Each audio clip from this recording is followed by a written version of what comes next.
ওকে। আ জি, আসসালামু আলাইকুম। আশা করি ভালো আছেন সবাই। যে যেখান থেকে শুনছেন, যে যেখান থেকে দেখছেন, আশা করি সবাই সুস্থ আছেন। আচ্ছা। আ এই লাইভ সেশনটা স্ট্রিমিং হচ্ছে একই সাথে আমার Facebook পেজ সজল রোশন ইনক, আমার YouTube চ্যানেল সজল রোশন এবং LinkedIn প্রোফাইলে। আপনাদের যাদের LinkedIn এ অ্যাকাউন্ট আছে তারা আমাকে খুঁজে পাবেন। SAI সজল রোশন লিখে সার্চ করলে আমাকে পাবেন। এবং আমরা যেহেতু এইটা আম প্রফেশনাল এক্সেলেন্স বা প্রফেশনাল লাইফ এ কিভাবে আমরা সাকসেসফুল হব, সেটা নিয়েই কথা বলি। সো প্রফেশনাল এক্সেলেন্স এর জন্য আপনার LinkedIn প্রোফাইল থাকা জরুরি। কারণ LinkedIn হচ্ছে প্রফেশনালদের নেটওয়ার্ক। আপনি যদি ব্যবসায়ী হন তাহলে সেখানে আপনি আরো ব্যবসায়ী মানে যারা সিরিয়াস বিজনেসম্যান, সিরিয়াস এন্টারপ্রেনার তাদেরকে পাবেন। আপনি যদি একজন এমপ্লয়ার হন সেখান থেকে আপনি রিক্রুট করতে পারবেন। সেখানে প্রচুর জব সিকার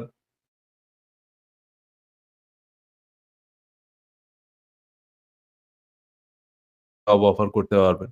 সিমিলারলি আপনি যদি একজন আম জব সিকার হন, সেক্ষেত্রেও আপনার সেখান থেকে জব পাওয়ার একটা ভালো পসিবিলিটি আছে। এবং প্রচুর মানুষ LinkedIn থেকেই আসলে জব পাচ্ছে। সো চাকরি দেয়া, চাকরি পাওয়া, ব্যবসা-বাণিজ্য সবকিছুর জন্যই LinkedIn একটা আদর্শ জায়গা। Facebook বা অন্যান্য যে প্ল্যাটফর্ম গুলো আমরা ব্যবহার করি সেগুলো হচ্ছে তুলনামূলকভাবে একটু social networking, social gathering, social gossiping সেসবের জন্য। আ প্রফেশনাল লেভেলের কথাবার্তার জন্য আইডিয়াল প্লেস হচ্ছে LinkedIn। সো আপনারা LinkedIn এ অ্যাকাউন্ট খুলবেন। যারা LinkedIn এ আছেন অলরেডি আমার সাথে যুক্ত হবেন সেখানে। অলরাইট। আর LinkedIn এ আপনারা কমেন্ট করতে পারেন। মানে আমার সোশ্যাল মিডিয়ার যে পেজ গুলো মানে YouTube চ্যানেল বলেন, Facebook পেজ বলেন সেটা অনেক বেশি ফলোয়ার হওয়ার কারণে অনেক বেশি কমেন্ট সো সেগুলো আমি আসলে এন্টারটেইন করতে পারি না আরকি। সেগুলো সব ফলো করতে পারি না পুরাপুরি। বাট LinkedIn এ যদি আপনারা কমেন্ট করেন আ সেইটা হয়তো রেসপন্স করা সম্ভব হবে। কারণ সেখানে এখনো পর্যন্ত অতখানি ক্রাউডেড না। উইথ দ্যাট বিং সেইড আ আপনারা অনেকে ইতিমধ্যে কমেন্ট করেছেন। আ পরিষ্কার শোনা যাচ্ছে ওমান থেকে, গাইবান্ধা থেকে জি, ফেনী বাংলাদেশ থেকে। আ আচ্ছা। আপনাদের সবাইকে ধন্যবাদ। ইতিমধ্যেই ১০০ রও বেশি মানুষ যুক্ত হয়েছেন ভিন্ন, ভিন্ন প্ল্যাটফর্মে। অলরাইট। সো আমরা আজকে যে বিষয়টা নিয়ে কথা বলব সেটা হচ্ছে ওয়ার্ক এনভায়রনমেন্ট। দেখেন আমরা সবাই সাকসেসফুল হতে চাই। কিন্তু সাফল্য আসলে কোনো একটা নির্দিষ্ট জিনিসের উপরে নির্ভর করে না। আমরা অনেক সময় বলি যে, "ভাই এই যে এই মানুষটা সাকসেসফুল।" সো সেই মানুষটার কাছ থেকে আমরা একেবারে সাকসেসের বড়ি কেনা শুরু করি। কিন্তু বা তখন উনি আমাদেরকে বিভিন্ন রকমের জ্ঞান দেন। যে এই করলে আপনি সাকসেসফুল হবেন বা উনার কাছ থেকে আমরা সেই ফিল্ডে সাকসেসফুল হওয়ার জন্য বিভিন্ন কোর্স কিনি। দেখুন এসব কোর্স বা ট্রেনিং, বই এসবের দরকার আছে। আ কিন্তু এগুলো সাকসেসের একটা এলিমেন্ট। যেমন ধরেন আপনি যদি আমার কাছ থেকে ডিজিটাল মার্কেটিং এর একটা কোর্স কিনেন। সো এইটা ডিজিটাল মার্কেটিং এ সাকসেসফুল হওয়ার জন্য একটা এলিমেন্ট মাত্র। তাই না? যেমন ধরেন আপনি ওই যে বললাম বিরিয়ানি রান্না করার জন্য আপনার অবশ্যই চুলা লাগবে সবকিছুর আগে। কিন্তু শুধু চুলা দিয়ে তো আর বিরিয়ানি হবে না। তাই না? আরো ইনগ্রেডিয়েন্ট লাগবে। সো ট্রেনিং হচ্ছে একটা এলিমেন্ট। ট্রেনিং দরকার আছে এখন। যদিও অনেক ফ্রি আম এলিমেন্ট আছে। কিন্তু কথা হচ্ছে যে মানে এটা এখন যেসব কম্পিটিটিভ ফিল্ড, কারণ ডিজিটাল মার্কেটিং বলেন, অ্যাফিলিয়েট মার্কেটিং বলেন এইসব বা এই যে ফ্রিল্যান্সিং এই জায়গাগুলো অনেক কম্পিটিটিভ। আপনি যেই নিশেই যাবেন সেখানে হিউজ কম্পিটিশন। আ সো এগুলো অনেক ওভার ক্রাউডেড। সো এসব জায়গায় সাকসেসফুল হওয়ার জন্য আপনার এখন অনেক ভালো ট্রেনিং দরকার। সো ওয়েল ট্রেন্ড না হয়ে আসলে এসব জায়গায় সাকসেসফুল হওয়া যায় না। সো সেটা তো আমরা খুব ভালোভাবেই বুঝতে পারতেছি। যখন একটা কম্পিটিটিভ বিজনেস এ যাবেন, কম্পিটিটিভ নিশে যখন যাবেন, তখন আপনাকে অবশ্যই ওয়েল কোয়ালিফাইড হইতে হবে। তাই না? এখন আপনি ক্রিকেট খেলে যদি সাকিব আল হাসান হতে চান, তাহলে আপনি জানেন যে আপনাকে রিগোরাস ট্রেনিং এর ভিতর দিয়ে যেতে হবে। তাই না? এখন যারা শখের ক্রিকেটার, তাদের পক্ষে তো আর ন্যাশনাল টিমে চান্স পাওয়া সম্ভব না। তাদের পক্ষে ওয়ার্ল্ড কাপ জেতা সম্ভব না। কারণ আপনি জানেন যে এটা এত কম্পিটিটিভ। একটা সময় ছিল, একটা সময় ক্রিকেট ওয়ার্ল্ড কাপ খেলতো অনেকে আ পার্ট টাইম প্লেয়ার। মানে তারা চাকরি-বাকরি করত। কারণ তাদের দেশের ক্রিকেটারদেরকে ওই সময় অত পয়সা-টয়সা দেওয়া হতো না। তো তারা কি করবে? তারা চাকরি করত। কোন একটা অফিসে বা কোন একটা কোম্পানিতে চাকরি করত। ওই যখন বিশ্বকাপ খেলা বা ইন্টারন্যাশনাল টুর্নামেন্ট হইতো তখন উনারা অফিস থেকে ছুটি নিয়ে খেলতে যাইত। সো এরকম একটা সময় ছিল। কিন্তু এখন আপনি জানেন যে ঐরকম পার্ট টাইম আ ছুটি নিয়ে খেলতে যাওয়া প্লেয়ার দিয়ে আপনি আল্টিমেটলি ওয়ার্ল্ড কাপে কোয়ালিফাই করতে পারবেন না। সো এখন আপনার full time professional 100% dedicated player লাগবে। সো এর কারণ হচ্ছে কম্পিটিশন।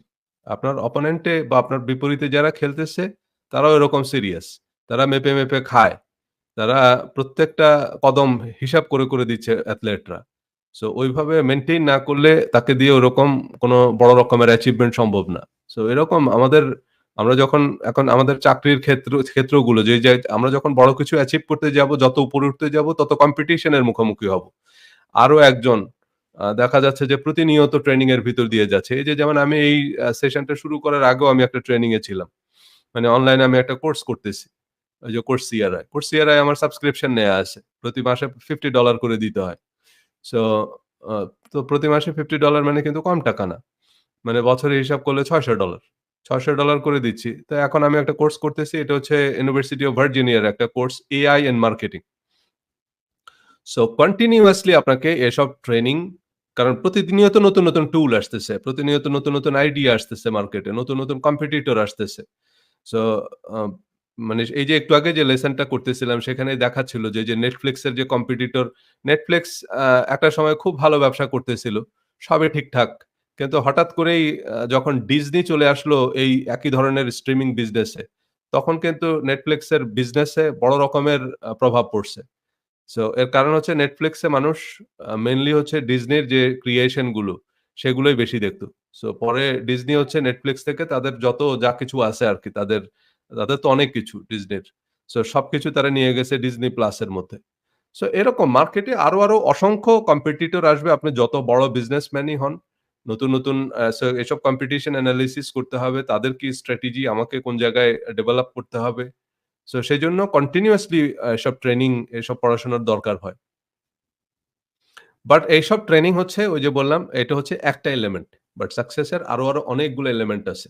সাকসেস এর আরো অনেকগুলো আ ইকুইপমেন্ট আছে। সেই জিনিসগুলো যদি প্রপার প্লেস এ না হয়, তাহলে আমরা উইন করতে পারি না। ওই যে বললাম বিশ্বকাপ জেতার জন্য অনেকগুলো জিনিস দরকার। সো প্রত্যেকটা জিনিস। এর কোনো একটা জিনিস যদি মিসিং হয়, এখন সাকসেসটা হচ্ছে অনেকটা যুদ্ধ জেতার মতো। যুদ্ধ জিততে গেলে অনেক বিষয় ইনভলভ এর সাথে।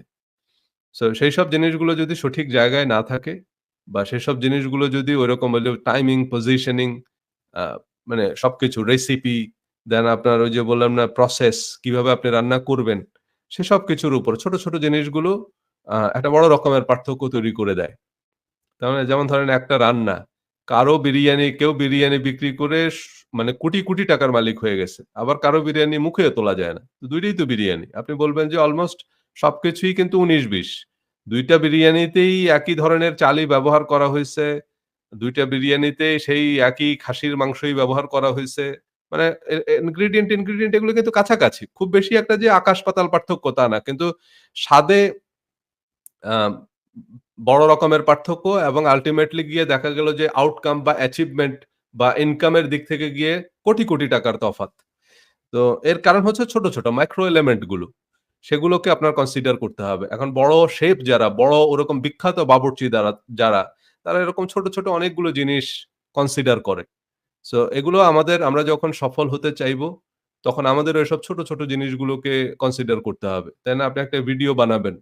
এখন এই ছোট জিনিসগুলো যে আমি কি ধরনের ক্যামেরা ব্যবহার করতেছি, সেখানে লাইট ম্যাটার করতেছে। সেখানে আপনার এই যে মাইক্রোফোন ম্যাটার করতেছে। সেখানে কি ধরনের স্ট্রিমিং সফটওয়্যার আপনি ব্যবহার করতেছেন। এসব ছোট জিনিসগুলো। হয়তো আপনারা যারা এই ভিডিও দেখতেছেন তারা এটার পার্থক্য বুঝবেন না।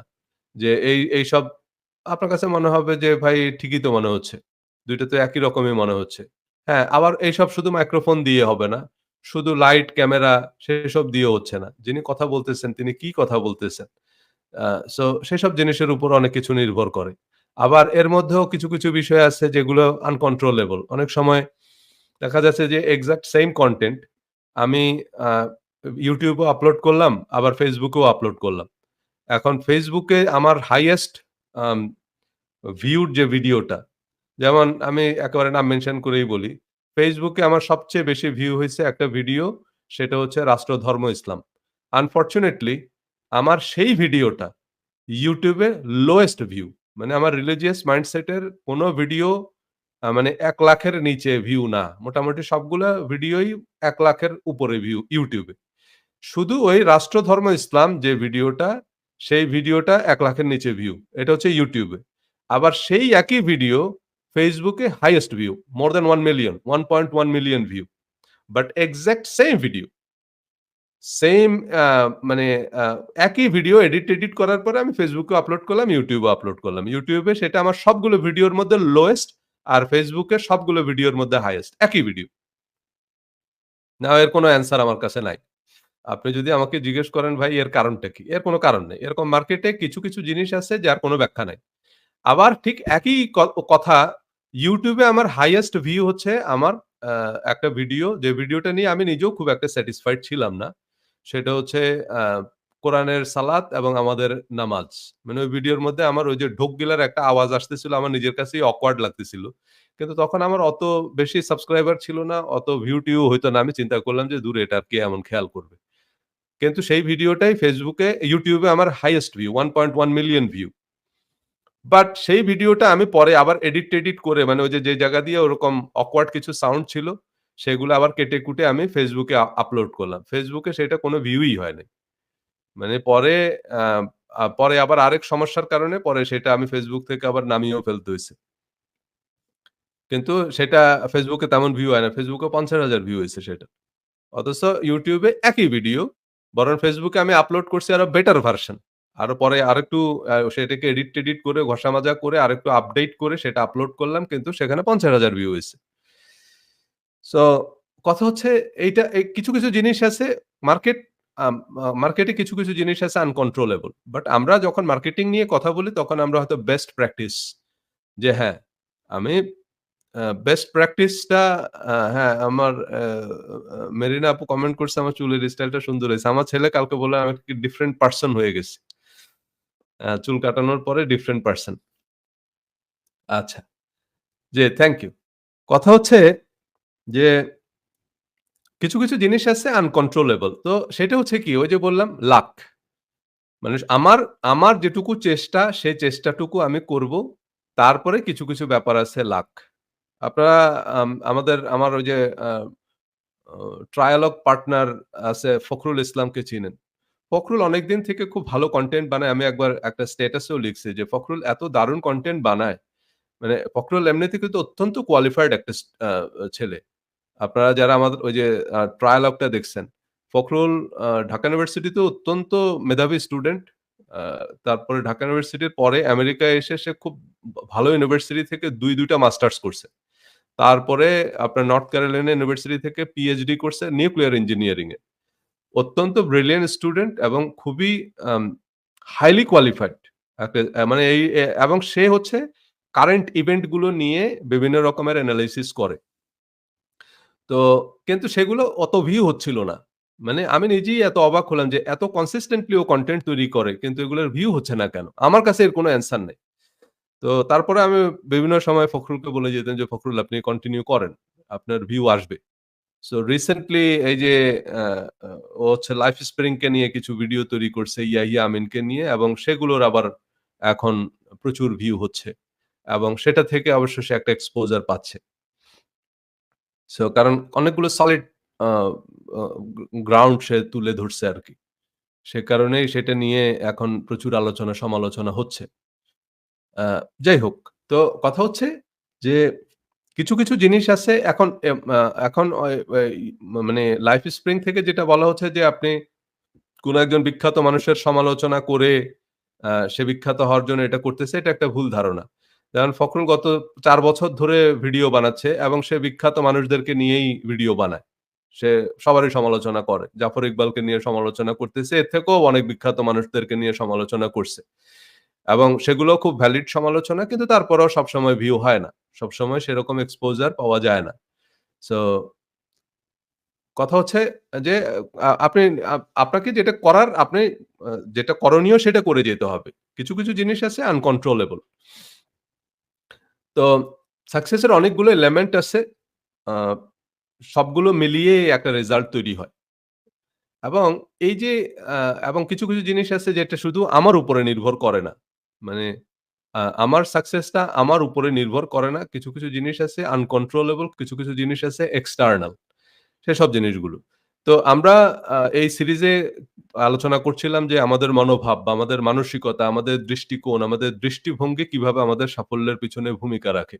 কিন্তু আমাদের এই মনোভাব তৈরি হওয়া বা আমাদের এই যে দৃষ্টিকোণ, দৃষ্টিভঙ্গি তৈরি হওয়া এটা শুধু আমার একার উপরে নির্ভর করে না।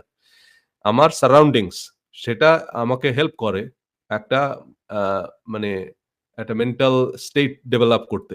তো আমাদের মধ্যে যে মনোভাবটা তৈরি হয়েছে জগৎ সংসার সম্পর্কে আ বা সাফল্য ব্যর্থতা সম্পর্কে সেটাও কিন্তু গিভেন। সেটার কিছু, কিছু জিনিস আছে এক্সটার্নাল।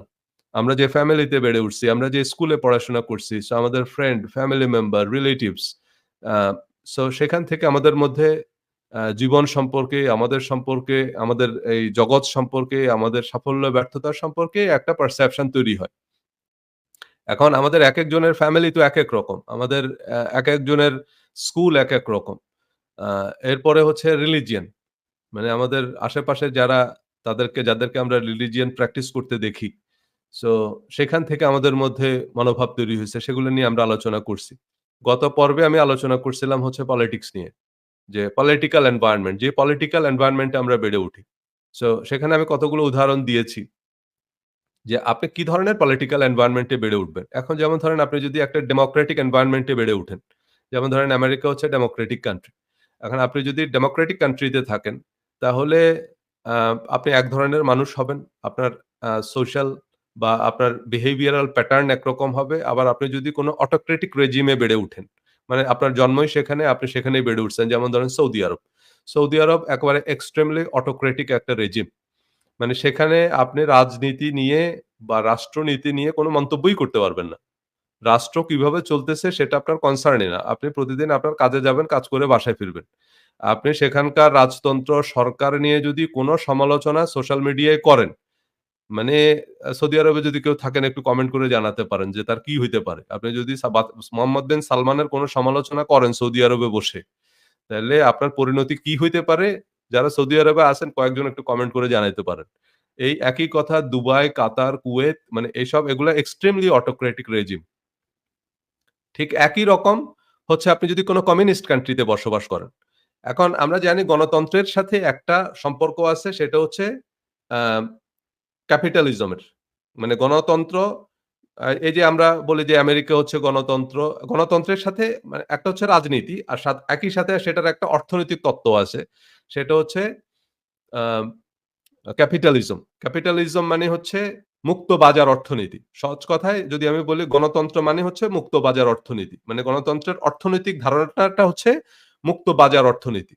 সো মুক্ত বাজার অর্থনীতিতে হয় কি একজন মানুষ সে একটা ব্যবসা ওন করতে পারবে। সে একটা ব্যবসার মালিক হইতে পারবে। আবার গণতন্ত্রের একটা বিপরীতমুখী ধারণা বা গণতন্ত্রের বিপরীতার্থক একটা ধারণা হচ্ছে কমিউনিজম। যেমন আ একটা সময় ছিল সোভিয়েত রাশিয়া। মানে সোভিয়েত ইউনিয়ন ছিল হচ্ছে কমিউনিস্ট এবং সে সময় পৃথিবীতে আরো অনেক কমিউনিস্ট কান্ট্রি ছিল এবং সেগুলো ছিল রাশিয়ার নেতৃত্বাধীন একটা জোটে এবং তারা চাচ্ছিল যে সারা পৃথিবীতে আ রাষ্ট্র হবে সব কমিউনিস্ট। এবং কমিউনিজমের সাথে অর্থনৈতিক যে ধারণাটা সেটা হচ্ছে ব্যক্তি কোনো সম্পদ বা ব্যক্তি কোনো আ কিছুর মালিক হইতে পারবে না। সবকিছুর মালিক হবে রাষ্ট্র। এইটা ছিল কমিউনিজমের মূল ধারণা। সো পরবর্তীতে সেই ধারণাটা আসলে ফেইল করছে। যে কারণে সোভিয়েত ইউনিয়নও ভেঙে গেছে। এটা ব্যর্থ হইছে যে কারণে সেটা হচ্ছে রাষ্ট্র যখন কোনো মানে সবকিছুর মালিক হবে তখন কি হয়? যেমন ধরেন আমাদের দেশে রাষ্ট্রের মালিকানাধীন অনেকগুলো প্রতিষ্ঠান আছে। আমাদের দেশ হচ্ছে মিক্সড অর্থনীতি। মানে আমাদের দেশের অর্থনীতি মূলত মুক্তবাজার অর্থনীতি। কিন্তু মুক্তবাজার অর্থনীতি হলেও কিছু, কিছু প্রতিষ্ঠান রাষ্ট্রের মালিকানায় থাকে। মানে যেসব দেশে বাজার অর্থনীতি আছে সেসব দেশেও রাষ্ট্রের নিয়ন্ত্রণে কিছু প্রতিষ্ঠান থাকে। যেমন আমাদের দেশের রেলওয়ে এটা এখনো সরকারের মালিকানাধীন। এটার মালিক সরকার, রাষ্ট্র বা বিমান। তারপরে হচ্ছে রাষ্ট্রের কিছু ইউনিভার্সিটি আছে। ঢাকা ইউনিভার্সিটি যেগুলোকে আমরা পাবলিক ইউনিভার্সিটি বলি। কিন্তু এই যে আপনি ঢাকা ইউনিভার্সিটির কথা বলেন। ঢাকা ইউনিভার্সিটির ভিসিকে যদি জিজ্ঞেস করেন যে, "আচ্ছা ঢাকা ইউনিভার্সিটির ইনকাম কত?" ঢাকা ইউনিভার্সিটির কোনো ইনকাম নাই। এটার প্রতি বছর খরচ। রাষ্ট্র ভর্তুকি দিচ্ছে।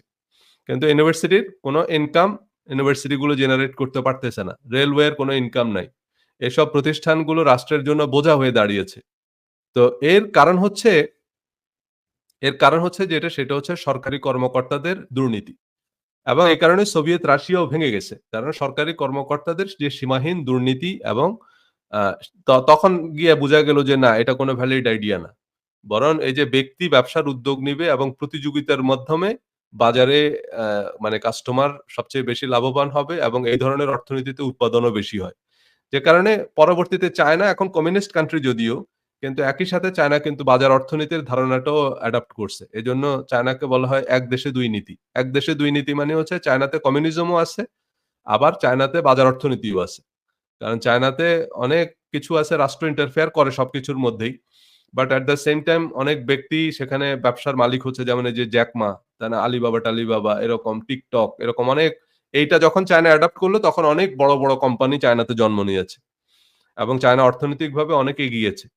সো কথা হচ্ছে যে এখন আপনি যদি আবার নর্থ কোরিয়ায় আবার সেসব নাই। নর্থ কোরিয়া অ্যাবসোলিউট কমিউনিজম মানে অ্যাবসোলিউট অটোক্রেসি। এখন আপনি যদি নর্থ কোরিয়ায় জন্মান এবং নর্থ কোরিয়ায় যদি বেড়ে উঠেন, তাইলে আপনি একজন আম মানে পলিটিক্যাল এন্টিটি হিসাবে মানে আপনার রাজনৈতিক দর্শন, আপনার রাজনৈতিক চিন্তা ধরেন একটা মানুষ আমেরিকায় বেড়ে উঠছে। তার জন্ম হইছে আমেরিকায়, আমেরিকায় সে বেড়ে উঠছে। আবার আরেকজন মানুষ নর্থ কোরিয়ায় জন্ম হইছে এবং নর্থ কোরিয়ায় সে বড় হইছে। ২ জনের বয়স এখন ৪০ বছর। এই ২ জন মানুষের রাষ্ট্রচিন্তা, এই ২ জন মানুষের আ রাজনৈতিক ধ্যান-ধারণা কমপ্লিটলি ডিফারেন্ট। মানে একদমই মানে আকাশ-পাতাল ব্যবধান হবে ২ জনের। কারণ হচ্ছে ২ জন ২ টা পলিটিক্যাল এনভায়রনমেন্ট এর মধ্যে বেড়ে উঠছে। সো ২ জন রাষ্ট্রকে, রাষ্ট্রের সরকার বা এই যে সেখানে নাগরিকের দায়িত্ব, কর্তব্য সে সম্পর্কে ২ জন মানুষের ধারণা টোটালি ২ রকম। সো এইটা হচ্ছে গিয়ে বিষয় যে আমরা যেই ধরনের রাজনৈতিক পরিবেশে বেড়ে উঠি। রাজনীতির সাথে অনেক কিছু। রাজনীতির সাথে প্রশাসনের সম্পর্ক আছে। কারণ রাজনীতিবিদরাই প্রশাসনকে নিয়ন্ত্রণ করে। এখন আপনি সেই রাজনৈতিক এনভায়রনমেন্ট টা কিরকম? যেমন ধরেন আপনি যদি সুইজারল্যান্ডে বেড়ে উঠেন, যেখানে কোনো করাপশন নাই, কোনো ক্রাইম নাই। যেখানে সবকিছু সিস্টেম মোতাবেক চলে।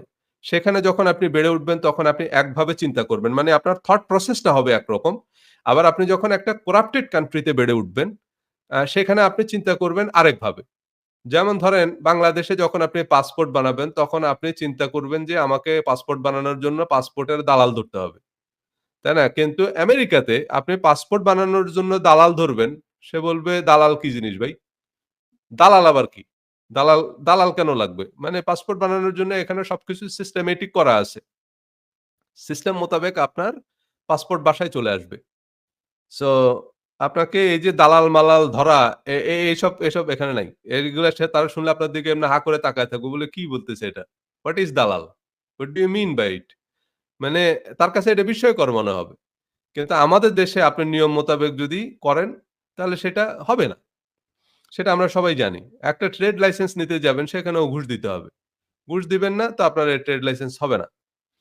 সো এইটা হচ্ছে গিয়ে এখন সেখানে যখন আপনি সেই দেশে ব্যবসা করবেন, তখন এইটা হচ্ছে সেই দেশের বাস্তব চিত্র। আমেরিকায় যখন ব্যবসা করবেন সবকিছু সিস্টেমেটিক। যেমন ধরেন আমেরিকায় ড্রাইভিং লাইসেন্স পাওয়ার জন্য কি করতে হবে? সেটা সবকিছু একদম স্টেপ বাই স্টেপ বলে দেয়া আছে। এবং সেই স্টেপ বাই স্টেপ যদি আপনি স্টেপ গুলো যদি আপনি ফলো করেন, আপনি আমেরিকা বা কানাডায় ড্রাইভিং লাইসেন্স পাবেন। এবং আপনি যেই হন, আপনি এখানে যদি প্রেসিডেন্টের পুত্রও হন, আপনি যদি এরিক ট্রাম্পও হন, আপনি যদি ধরেন জো বাইডেনের ছেলেও হন, আপনাকে ওই একই প্রক্রিয়ায় কিন্তু ড্রাইভিং লাইসেন্স পেতে হবে। There is no other way. আর কোন শর্টকাট রাস্তা নাই। আপনাকে এই প্রক্রিয়ায় যেতে হবে। আপনার ড্রাইভিং লাইসেন্স পাওয়ার জন্য প্রয়োজন পড়লে আপনার প্রেসিডেন্টের ছেলে হইলেও আপনারা ৭ বার টেস্ট দিয়ে তারপরে পরীক্ষায় পাস করতে হবে। তারপরেই আপনি ড্রাইভিং লাইসেন্স পাবেন। আদারওয়াইজ আপনি ড্রাইভিং লাইসেন্স পাবেন না। No matter who you are. So তখন এখানে আপনি ওই সিস্টেমটাই ফলো করবেন। কিন্তু বাংলাদেশে দেখা যাচ্ছে যে আপনি সিস্টেম ফলো করে হবে না। তখন আপনাকে দেখতে হবে যে ভাই এখানকার সিস্টেমটা কি?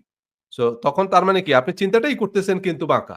কারণ হচ্ছে আপনি এমন একটা এনভায়রনমেন্ট এ বেড়ে উঠতেছেন যেখানে সোজা পথে হয় না কাজ। সো তখন আমরা বাঁকা চিন্তাটা করি। সো আমরা কিভাবে চিন্তা করব সেটা নির্ভর করে যে আমরা কি ধরনের পলিটিক্যাল এনভায়রনমেন্ট এ বেড়ে উঠবো এবং আ কিভাবে ইয়ে করব। সো আজকে আমরা কথা বলব হচ্ছে কাজের পরিবেশ নিয়ে। ওকে। আ খুব বেশি আলোচনা না আজকে। আ মোটামুটি আগে যে আলোচনাগুলো করছি আমরা সেখান থেকেই আমরা একটু ধারণা পেয়ে যাব। কাজের পরিবেশ। তো মনোভাব তৈরিতে কাজের পরিবেশ। কাজের পরিবেশ মানুষের মনোভাব তৈরিতে একটা উল্লেখযোগ্য ভূমিকা রাখে। তাই না? আপনি যেই এনভায়রনমেন্ট এ কাজ করবেন সেটার উপরে কিন্তু আপনার মানসিকতা তৈরি হবে, আপনার ওয়ার্ক এনভায়রনমেন্ট। দেখেন একজন মানুষ পোস্ট অফিসে কাজ করে, আরেকজন মানুষ সেনাবাহিনীতে কাজ করে। এই ২ জন মানুষের মানসিকতা বা দৃষ্টিভঙ্গি একেবারেই ২ রকম হবে। ধরেন একজন কাজ করতেছে আর্মিতে, আরেকজন কাজ করতেছে পোস্ট অফিসে। এই ২ জন মানুষের মানসিকতা কি একরকম হবে? হবে না। ২ জন মানুষের মানসিকতা কমপ্লিটলি ডিফারেন্ট হবে। সো কারণ হচ্ছে আর্মি একটা ডিসিপ্লিনড বাহিনী। এবং সেইখানে আ যেইভাবে করে আপনাকে ট্রেইন করা হবে, যেইভাবে করে আপনাকে রিকনস্ট্রাক্ট করা হবে মিলিটারি ট্রেনিং এ এবং আপনি টোটালি ভিন্ন আরেকজন মানুষে পরিণত হবেন। এবং এরপরে যেইভাবে আপনাকে মেইনটেইন করা হবে, আর্মিতে একটা মানুষ যেভাবে তার এই যে ডিসিপ্লিনটাকে যেভাবে মেইনটেইন করা হয়, সে কমপ্লিটলি ডিফারেন্ট একজন মানুষ। শুধু তার এই যে হাঁটা চলা না, আর্মিতে তার পুরা চিন্তাটাকেও একটা শেপ দেওয়া হয়। সো এটা হচ্ছে কাজের এনভায়রনমেন্ট। ওয়ার্ক এনভায়রনমেন্ট সেটা খুবই গুরুত্বপূর্ণ বিষয়। On the other hand post office বা এরকম আরো অনেক প্রতিষ্ঠান আছে। সেসব প্রতিষ্ঠানে যখন আপনি কাজ করবেন, তখন সেখানে সেই মানুষটা একটু আবার ভিন্ন রকমভাবে চিন্তা করে। দেখেন আপনি হয়তো আ ওই যে 12 ফেল দেখে মনে করলেন যে ভাই আমি একজন সৎ অফিসার হব। আমি আ অনেস্ট অফিসার, ঘুষ-টুস নেব না। আমি পুরা দেশ দুর্নীতিমুক্ত করব। কিন্তু আপনি যখনই আপনার অফিসে যাবেন, অফিসে গিয়ে যখন অফিসের এনভায়রনমেন্ট যখন দেখবেন যে আপনার অফিসের যে ১০ জন কলিগ তারা সবাই মোটামুটি এটা চলতেছে। এটা মোটামুটি ওয়েল এস্টাবলিশড। সো সেখানে আপনি আল্টিমেটলি বিপ্লবী হইতে গেলে সবাই মিলে আপনারে চোর বানায় দিবে। আপনি কাজ করতে পারবেন না সেখানে। সো অবস্থা এমন হয়ে যাবে যে কিছুদিন পরে আপনি নিজেও আস্তে, আস্তে শুরু করে দিবেন। কারণ হচ্ছে এই ওয়ার্ক এনভায়রনমেন্ট। আবার দেখা যাচ্ছে যে একটা মানুষ সে যত ডিসঅনেস্টই হোক, যখন সে একটা অনেস্ট ওয়ার্ক এনভায়রনমেন্ট পায়, তখন সেই মানুষটাও কিন্তু আস্তে, আস্তে আ মানে ভালো কাজ করা শুরু করে। কারণ আশেপাশের যারা আছে, টিমে যারা আছে তাদের মধ্যে যখন একটা উদ্যম দেখে, তখন তার মধ্যেও কিন্তু একটা কর্মস্পৃহা তৈরি হয়। So work environment. সো আপনার অনেক বড়, বড় কর্মী যারা এই যে বিভিন্ন আ বড়, বড় প্রতিষ্ঠান, তাই না? বড়, বড় প্রতিষ্ঠানগুলো আ তাদের এই যে কর্মপরিবেশ তৈরি করার জন্য আপনার যেসব প্রতিষ্ঠান তাদের কর্মীদের সেরা পরিবেশ দিতে পারছে, তারা শুধু দক্ষ বা মেধাবী কর্মীই পাচ্ছে না, বরং তাদের সাধারণ কর্মীরাও অসাধারণ নৈপুণ্য দেখাতে পারে। আপনার এই যে আ আপনি যদি Google এর কথা চিন্তা করেন, তাই না? এইসব প্রতিষ্ঠান ভালো কর্মচারী কারণ ভালো একটা আপনি মনে করতেছেন ভালো চাকরি পাওয়া, ভালো কর্মচারী পাওয়া তার চেয়েও কঠিন। সো তারা বিভিন্ন প্রফেসরদেরকে স্পন্সর করে। এটার পিছনে একটা বড় কারণ হচ্ছে ওই প্রফেসর জানে যে তার কোন স্টুডেন্টটা সবচেয়ে ভালো। তাদেরকে তারা রেকমেন্ড করে। বিভিন্ন কোম্পানিতে রেফার করে যে তুমি আ ওই কোম্পানিতে জয়েন করো। সো এইভাবে একটা ভালো এমপ্লয়ি পাওয়ার জন্য, একটা ভালো এক্সিকিউটিভ পাওয়ার জন্য তারা বিভিন্নভাবে কমিউনিকেট করে, বিভিন্নভাবে তারা আ করে আরকি। আ সেটা একটু খুঁজে বের করা অত্যন্ত কঠিন। আমেরিকায় রিক্রুটার আছে। সেই রিক্রুটাররা হচ্ছে মোটামুটি ভালো এমপ্লয়ি যারা আছে তাদের পিছনে লেগে থাকে। আ সেইভাবে যে না একে কোন না কোনভাবে কোম্পানিতে রিক্রুট করতে হবে। মানে আরেক কোম্পানি থেকে তাকে ভাগায় নিয়ে আসার জন্য একটা বাহিনী লাগায় রাখে সবসময়। সো প্রফেশনাল রিক্রুটার আছে। তার মানে ভালো এমপ্লয়ি পাওয়া কঠিন। তো এখন এজন্য বড়, বড় প্রতিষ্ঠান এখন সেখানে খুবই ট্রেমেন্ডাস ওয়ার্ক এনভায়রনমেন্ট ক্রিয়েট করে। যেমন ধরেন Google এর কথা যদি বলেন, Google এর ওয়ার্ক এনভায়রনমেন্ট নিয়ে একটা সিনেমা আছে আপনারা দেখতে পারেন 'ইন্টার্নশিপ'। 'ইন্টার্নশিপ' নামে একটা সিনেমা আছে। এই সিনেমাটা হচ্ছে Google কে নিয়ে বানানো হইছে। সেখানে ২ জন সেলসম্যান Google এ চাকরি পায়। তো Google এ চাকরি পাওয়ার জন্য আগে যেটা করতে হয় সেটা হচ্ছে একটা ইন্টার্নি করতে হয় Google এ।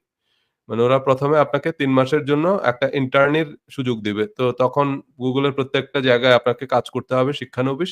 সেখান থেকে তারা চূড়ান্ত নিয়োগ দেয় আরকি। সেখান থেকে একটা টিমকে তারা ফাইনালি নিয়োগ দেয়। সো সেটা নিয়ে দারুণ একটা সিনেমা আছে। খুবই ইন্টারেস্টিং সিনেমাটা। 'ইন্টার্নশিপ' দেখতে পারেন আপনারা। সো এই আম Google এর যে ওয়ার্ক এনভায়রনমেন্ট সেটা সম্পর্কেও একটা ধারণা পাবেন সেখানে। Google এর পুরো অফিসের ভিতরে প্রায় ২৬ টার মতো রেস্টুরেন্ট আছে এবং এখানে ওয়ার্লড এর সবচেয়ে ভালো, ভালো শেফ মানে অত্যন্ত টেস্টি খাবার এবং অল ফ্রি। মানে এসব রেস্টুরেন্টে খাওয়ার জন্য এমপ্লয়ি যারা আছে তাদেরকে কোনো পয়সা দিতে হবে না। সব ফ্রি খাবার-দাবার। তারপরে হচ্ছে সেটার মধ্যে লন্ড্রি আছে, জিম আছে, সেটার মধ্যে আপনার ন্যাপ রুম আছে। সো এবং সেটার মধ্যে তো খেলার জায়গা-টায়গা আছে। Google এর অফিস মানে তো Google এর ক্যাম্পাস আরকি। ইউনিভার্সিটি ক্যাম্পাসের মতো একটা বড় এরিয়া নিয়ে হচ্ছে Google এর অফিস। সো সেই অফিসটা এরকম যে আপনার অফিস থেকে আর বাসায় ফিরতে ইচ্ছা করবে না। সেখানেই সব ধরনের থিয়েটার আছে, আপনার মাসাজ পার্লার আছে, সবকিছু। মানে সেখানে আপনি ৮ ঘন্টা তো কাজ করতে হবে আপনাকে। কখন যে আপনার ১৮ ঘন্টা পার হয়ে যাবে আপনি টের পাবেন না। সব রকম এবং সেইটা আপনি ইন্টার্নশিপ সিনেমা যদি দেখেন আপনার কাছে মনে হবে যে ভাই আমারও কোনো পয়সা দেয়া লাগবে না। আমি এমনিই Google এ চাকরি করব। সো ওয়ার্ক এনভায়রনমেন্ট এবং সেখানে আপনার কোনো ড্রেস কোড নাই। কোনো এই যে স্যুট বুট পড়তে হবে না। আপনি হাফ প্যান্ট পরেও যাইতে পারবেন। সো Google এর একজন ডিরেক্টরকে একবার এরকম ইন্টারভিউতে জিজ্ঞেস করছিল আরকি। Google এর একজন কো-ফাউন্ডার। তো তো উনি বলছে যে Google এর যে কোনো আ স ড্রেস কোড নাই এটা কিন্তু ঠিক না। বলে যে আমাদের এই Google এ কিন্তু খুব স্ট্রিক্ট একটা ড্রেস কোড আছে। সেটা হলো কিছু একটা আপনাকে অবশ্যই পড়তে হবে। তো এইটাই হলো Google এর ড্রেস কোড যে আপনাকে কিছু একটা অবশ্যই পড়তে হবে। সো কিন্তু এই তার মানে কি? দেখেন তো প্রথমত রিল্যাক্সিং। আপনার একটা পরে গেঞ্জি একটা পরে অফিস করতেছেন। সো আপনি ৮ ঘন্টার জায়গায় যদি ১৮ ঘন্টাও করেন আপনার মনে হবে যে ভাই ঘরেও তো আমি এমনিই থাকি। So relax. এবং এরপরে আপনি সেখানে শুয়ে কাজ করেন, বসে কাজ করেন। আপনি নানান রকমের এন্টারটেইনিং ইয়ে আছে। দোলনায় দোল খেতে, খেতে আপনি কাজ করতে পারেন। আ এরপরে যা খুশি খাবেন। জিম আছে, এক্সারসাইজ করবেন। সো সেখানেই আবার তারা মিটিং এ অ্যাটেন্ড করতেছে। আ নানান রকম রোলার কোস্টার আছে। মানে থিম পার্কের মতোও আছে সবকিছু। তো এই যে ওয়ার্ক এনভায়রনমেন্ট টা কোম্পানিগুলো ক্রিয়েট করতেছে তাদের এমপ্লয়িদের জন্য। এবং সেখানে এত ইন্সপায়ারিং দেখা যাচ্ছে যে তারা টিম ধরে কাজ করতেছে। একজন হয়তো একটু ইংরেজি কম জানে, কোন সমস্যা নাই। আমরা অনেক সময় মনে করি যে Google এ কাজ করতে হলে আমাকে ইংরেজির জাহাজ হইতে হবে, তা না। যদি ভালো ওয়ার্ক এনভায়রনমেন্ট হয়, এই সব লিমিটেশনস কিন্তু আমরা ওভারকাম করতে পারি। কারণ হচ্ছে ধরেন আমার ইংরেজিতে একটু দুর্বলতা থাকলেও আমার যারা আরেকজন কলিগ আছে, সে তো ভাই আমেরিকায় জন্ম নিছে। তো সে তো ইংরেজিতে ভালো। আমি লিখলাম তাতে হয়তো একটু ভুলভাল হলো, সে কারেকশন করে দিবে। যে না তোমার কনসেপ্ট ঠিক আছে, বাট এই সেন্টেন্সটা এভাবে না এভাবে হবে। আমরা এভাবে বলি। তো হলো তো অসুবিধা কি? সো এইভাবেই কাজ চলতেছে। মানে Google এ এসব ইন্ডিয়ানরা তো আর ইংরেজিতে ইংরেজদের থেকে ভালো না। আমেরিকানদের থেকে তো আর ভালো না। কিন্তু it doesn't matter সেখানে আরেকজন আছে আমেরিকান। সে বলে দিচ্ছে যে এটা এইভাবে না এইভাবে হবে। সো এগুলা মানে দল হিসাবে কাজ করে। একজনের মাথা থেকে একটা আইডিয়া আসলো, আরেকজন আ সেটাকে সাপোর্ট দিচ্ছে, সেটাকে ফুলফিল করতেছে। সো এইভাবে একটা প্রতিষ্ঠানে যদি এরকম ভালো কাজের এনভায়রনমেন্ট থাকে, তাহলে সেখানে তারা শুধু যে ভালো কর্মী, মেধাবী কর্মীই পাচ্ছে তা না। কারণ যার Google এ চাকরি পাওয়ার সামর্থ্য আছে তারে কিন্তু Microsoft ও চাকরি দিতে চায়। তারে কিন্তু Apple ও চাকরি দিতে চায়। তাকে NASA ও চাকরি দিতে চায়। মানে তার সামনে কিন্তু এরকম আরো ১০ টা চাকরির অপশন আছে। এবং সে কোথায় কাজ করবে? সে যেখানে কাজ করবে, যেখানে কাজের পরিবেশ ভালো সে সেখানে কাজ করবে। কাজের পরিবেশ ভালো না হলে কারণ এইসব মানুষগুলো হাই প্রোফাইল মানুষদের আবার একটু রং তামসা থাকে বেশি। তাই না? এরা আবার কোন কিছু সহ্য করে না সহজে। তাই না? এই যে যেমন সোহেল তাজ মন্ত্রিত্ব ছেড়ে দিছে। ভাল লাগে না, পোষায় না আমার। কারণ সোহেল তাজের কাছে তো ভাই মন্ত্রিত্ব খুব লোভনীয় কিছু না। সে তো আর ঐরকম আ কাঙ্গাল না মন্ত্রিত্বের। তাই না? ভাল লাগে না, পোষায় না, ছেড়ে দিলাম। তো এরকম। এখন যারা ঐরকম Google এ চাকরি পাবে তার কাছেও ঐরকম। তার কাছে Google এ চাকরি এরকম আহামরি কিছু না। ও যদি কেউ উল্টাপাল্টা করে, করব না তোমার চাকরি। কারণ ভাই আমার জন্য Microsoft বসে রইছে। আমার জন্য আরেকজন বসে রইছে। সো তো এদেরকে টেক কেয়ার করা এজন্য ঐরকম এনভায়রনমেন্ট দিতে হবে। ওরকম ফ্লেক্সিবিলিটি দিতে হবে।